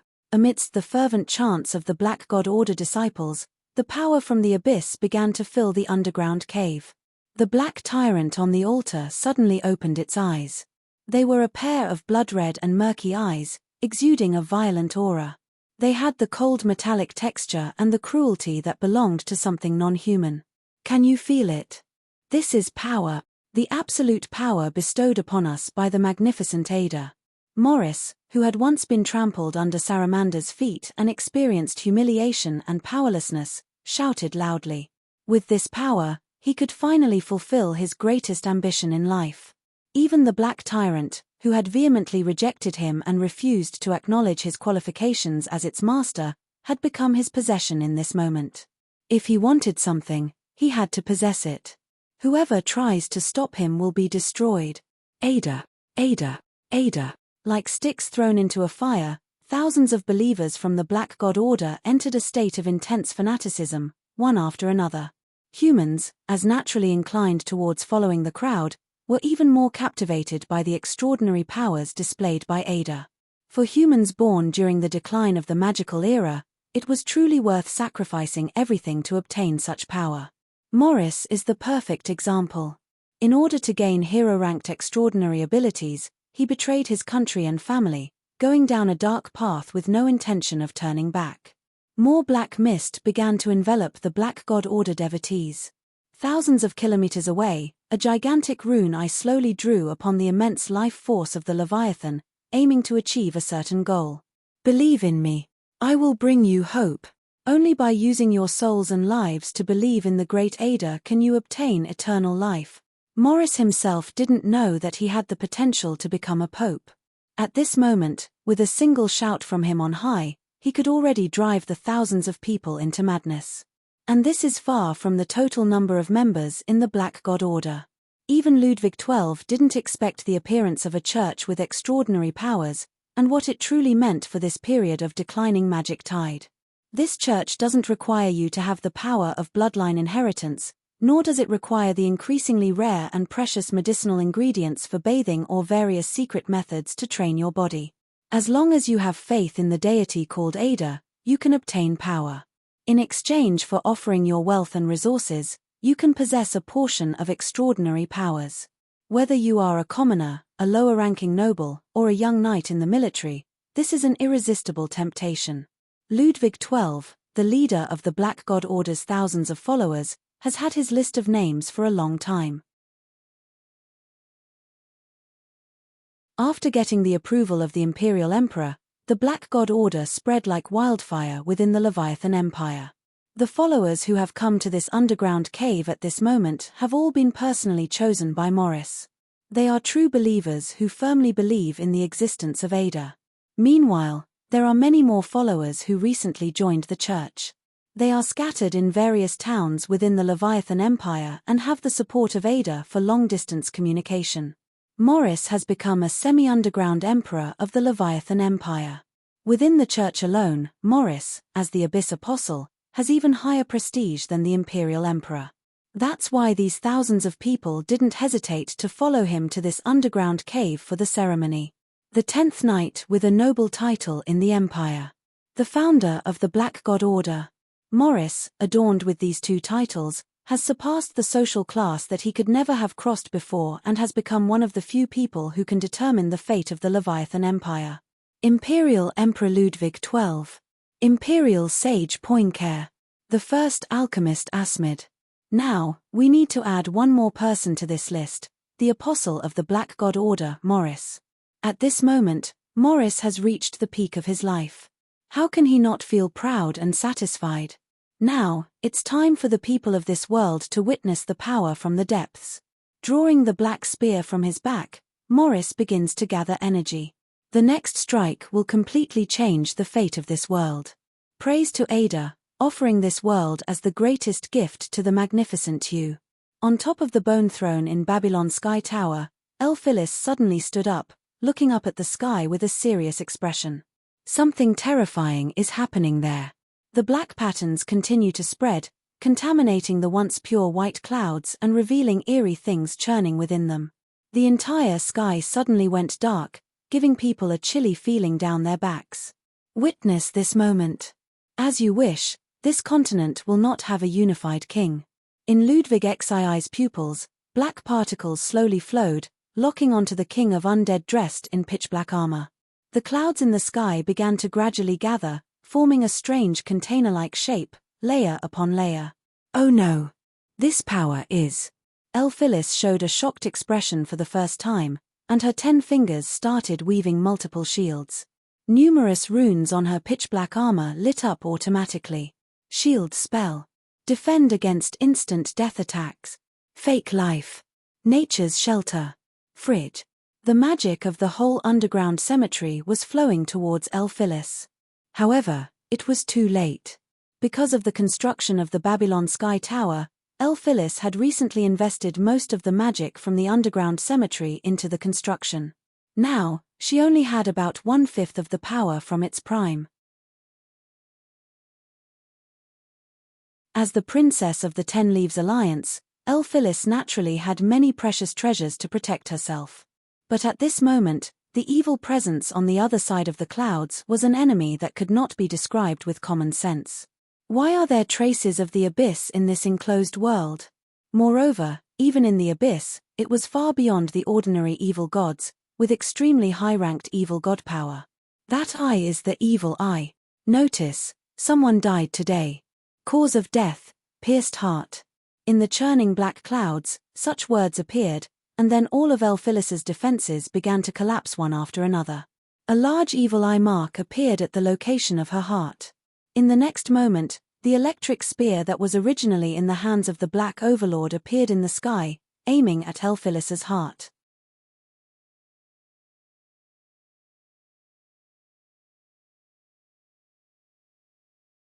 Chapter 1226. As soon as Elphilis saw the huge magic eye, she exerted all her strength and unleashed all the life-saving cards she could use in a short time. Produced by the Leviathan Empire, the electric spear enhanced by the power of the abyss shot towards her almost immediately, just as she had imagined. If she hadn't been highly focused, she might not have noticed the fleeting black trace in the sky. Time seemed to slow down in that instant. Snap! The first layer to shatter was the outermost shield, which was like a transparent eggshell. There were a total of 10 layers, theoretically capable of defending against more than 10 consecutive attacks from god weapons, specifically developed to resist sharp attacks such as spears, guns, and arrows. It was a hero-ranked defensive spell. These 10 layers of shield only bought Elphilis less than a tenth of a second. Following the order, the defense of the second sequence is activated. This is one of the most important spells that Elphilis's pitch-black armor urgently triggers, defense against instant death attacks. The power of the dark abyss spreads, piercing through all of Elphilis's shields, while also contaminating her body and soul. Unidentified whispers from the abyss entwine around Elphilis's ears, and the scent of death follows closely behind. Locking her own soul and life, even when tempted by the power of the abyss, Elphilis's gaze remains clear. That is the effect of this defense against instant death attack spell. Protecting the most important concept of her existence, even if her body shatters, she can maintain the minimum possibility of revival. That is the importance of this spell, which requires more preparation in advance than shielding spells, except it takes time to unleash. Next is the false life. Unnatural crimson flushes Elphilis's cheeks. It is a spell that unleashes the maximum potential and is used to save herself when facing unbeatable enemies. The electrical spear that tears apart all shields releases a terrifying shockwave, preventing any possibility of Elphilis escaping. In the intense distortion, all teleportation and instant movement spells are prohibited. The fourth sequence spell is activated, known as the Sanctuary of Nature, a spell from the legend-ranked Great Druid. 4 green leaves flutter around Elphilis, enveloping her body in a natural aura, dispersing the abyssal power that had begun to invade her. Sigh. The black electric spear spun and pierced through Elphilis's body, spreading the curse from the ancient gods. If it wasn't for the natural shelter's protection, in that instant, Elphilis would have lost her humanity and become something twisted. In the moment the black electric spear pierced Elphilis's heart, the final and most powerful protective spell was triggered. Icebox. Formerly known as the Absolute Zero Frost Barrier, a forbidden technique that instantly resets all negative conditions and permanently freezes the user. It is called a forbidden technique because once this spell is used, it freezes everything at the molecular level, achieving an almost invincible effect. The external manifestation is that the user is surrounded by giant blocks of ice and may remain in this state for 1,000 or even 10,000 years unless a miracle happens. There is no way to break free. As the last life-saving ace prepared by the Ten Leaves Alliance for their young mistress, this is the only spell that can withstand attacks even from the legend-ranked. After transforming into the icebox state, Elphilis will lose all ability to move and become completely frozen, having to wait for the Ten Leaves Alliance's rescue. The question is, nobody would have expected Elphilis to encounter a situation in Sia's world, a remote and isolated place, where she needed to activate an extremely cold refrigerator. In other words, nobody would come to rescue her. In this world, apart from her, there are no other members of the Ten Leaves Alliance. In just a short 2 seconds, a large black eye appeared, followed by a cursed black spear piercing through Elphilis's body, nailing her to the Babylon Sky Tower.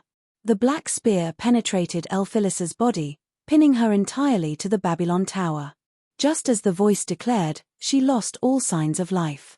The moment was so brief that she only noticed something was wrong when he turned towards the massive body of the faceless god and saw Elphilis.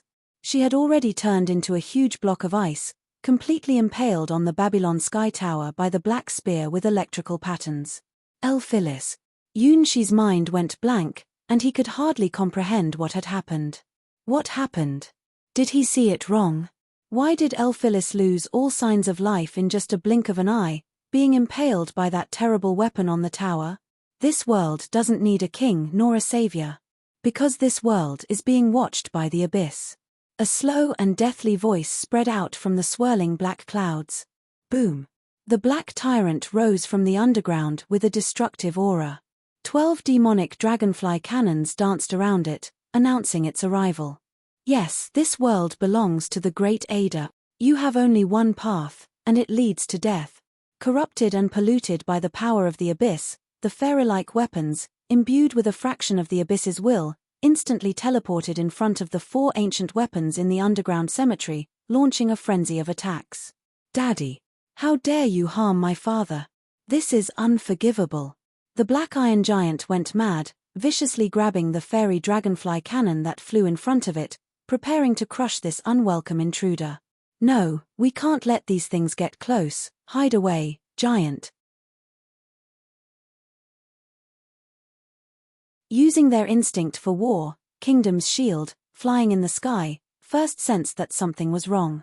These black, dragonfly-shaped weapons gave her a very bad feeling. They absolutely cannot get close to her. Unfortunately, it was already too late. The fairy-shaped dragonfly light cannon, held in the palm of the black iron giant, was no longer the autonomous scientific weapon originally developed by the Leviathan Empire. This is a mysterious weapon contaminated by the abyss, possessing the curse of erosion and contamination power. Before the black iron giant could exert force and crush the fairy-shaped weapons in its palm, these weapons turned into black crystallized substances, releasing a contamination substance that this world could hardly resist. Ah, what is this? Don't make me remember. I am not. I am the princess that Daddy loves the most, the happiest child in the world. I am not sick.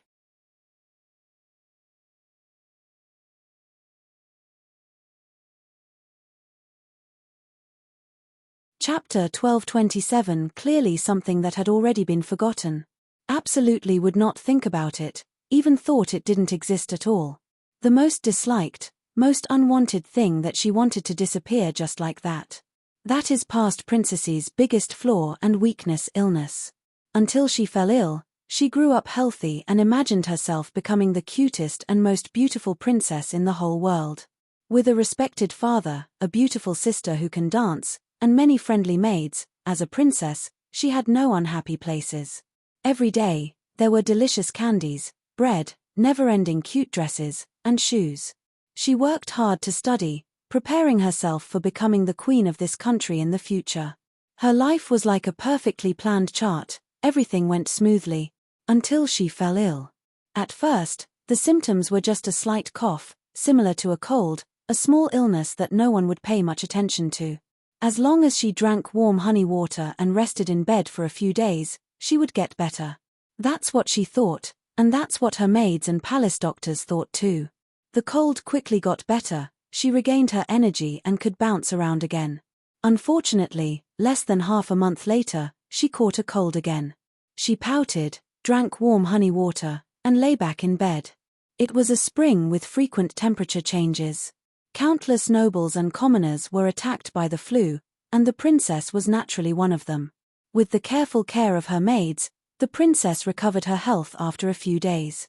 Everything seemed fine, just a little cold. Whether it was magic or traditional medicine, there were ways to cure it. Moreover, she was a princess of a country, she could afford any precious medicine. At that time, no one could predict what would happen next. The number of colds increased, and they became more frequent. The doctors' eyes started to show panic. They couldn't diagnose what illness the little princess had. Even when she took precious magic medicine, it only temporarily relieved her cough symptoms. Gradually, the little princess herself realized that she might not have a cold, but some other illness. Her body was always running a fever, and her throat was extremely dry. Drinking a lot of water couldn't suppress these symptoms. Study time gradually decreased bit by bit. Dancing and playing time were replaced by moments of lying in bed to rest. In just a few months, the healthy and energetic little princess became so weak that she couldn't get out of bed on her own. Every day, she cried, not understanding what she did wrong to have such a strange illness. Every day, she prayed that she would get better and be able to ride on her father's shoulders again, wearing her red dancing shoes and twirling under the sun. However, everything became just a hope. Just like leaves falling from the branches when autumn arrives, the little princess's strength weakened day by day. But the doctors and the wizards were powerless against this unheard-of illness. Even though they kept it a secret from the little princess, telling her that it was just a more serious cold, possibly with an infection, and that it could be cured with time. The little princess believed it, imagining herself getting better and running carefree again. Yes, she believed it, truly believing the words of the adults. She would swallow even the most bitter medicine and endure the most complicated magic investigations. However, withered leaves ultimately fall from the tree, following the pattern of the seasons. The little princess, targeted by the Grim Reaper, finally understood that there was no cure for her and that she could never go back to the way things were. She didn't understand about treating diseases, inflammations, or complications, but her instinct told her that she was going to die. At the age of 12, before fully blossoming with the brilliance of life, she reached the end of her own journey at such a young age. After realizing that she was going to die, the little princess didn't cry or make a fuss. Instead, she diligently painted. It was a painting of a small tree that had gradually turned yellow after a storm. The branches of the small tree had many leaves, each one not looking very healthy, as if they could fall off at any moment. On the first night, half of the leaves in the painting fell off. The little princess stared at the painting, seeming not to understand why a drawing made with crayons could change. On the second night, half of the leaves in the painting fell off. The little princess felt like she was struggling to breathe, as if something important was slowly and uncontrollably leaking out of her body. On the third night, the little princess couldn't fall asleep. She kept looking at the wax crayon drawing she had made under the lamp. The few remaining leaves were falling slowly in front of the little princess. Each time a leaf fell, her heart beat faster. Until finally, only 3 leaves were left on the tree in the painting. Don't look any further. You didn't draw that painting. If you keep looking. The little princess wept as she looked at her memories. They were the deepest nightmares in her soul, the memories she had willingly forgotten. The last night had arrived. During the day, the doctors examined the little princess's body and were sweating profusely. They started a heated debate. This is going to be a disaster. We're going to die killed by the king. The problem is, we can't find the cause of the illness. Is this a genetic disease? Only this explanation makes sense. It's a curse from birth, the princess might. What should we do? We can't do anything. The little princess could hear their argument clearly, even though they were in different rooms.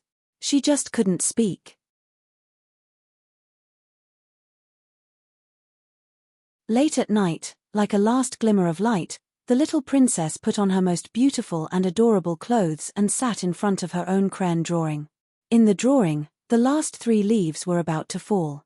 The once slightly withered leaves had turned into a dull yellow color of decay. Anyone could see the fate of these leaves. Cough, cough, cough. The coughing princess stared blankly at her drawing. As the first leaf fell, her gaze became empty, losing the emotions that humans should have. With the second leaf falling, her heartbeat slowed down, and the circulation of her blood gradually stagnated. The third leaf fell, and she saw a person, someone she loved and admired the most. Are you here to pick me up? You're tuning in to the Dreamy Chapters YouTube channel. We're so grateful for your support, and don't forget to subscribe to join us on this incredible journey through captivating stories. Your generosity through donations truly makes a world of difference, as it's the primary source of revenue that allows me to expand and enhance this channel for you. Thank you from the bottom of my heart for being a part of this adventure.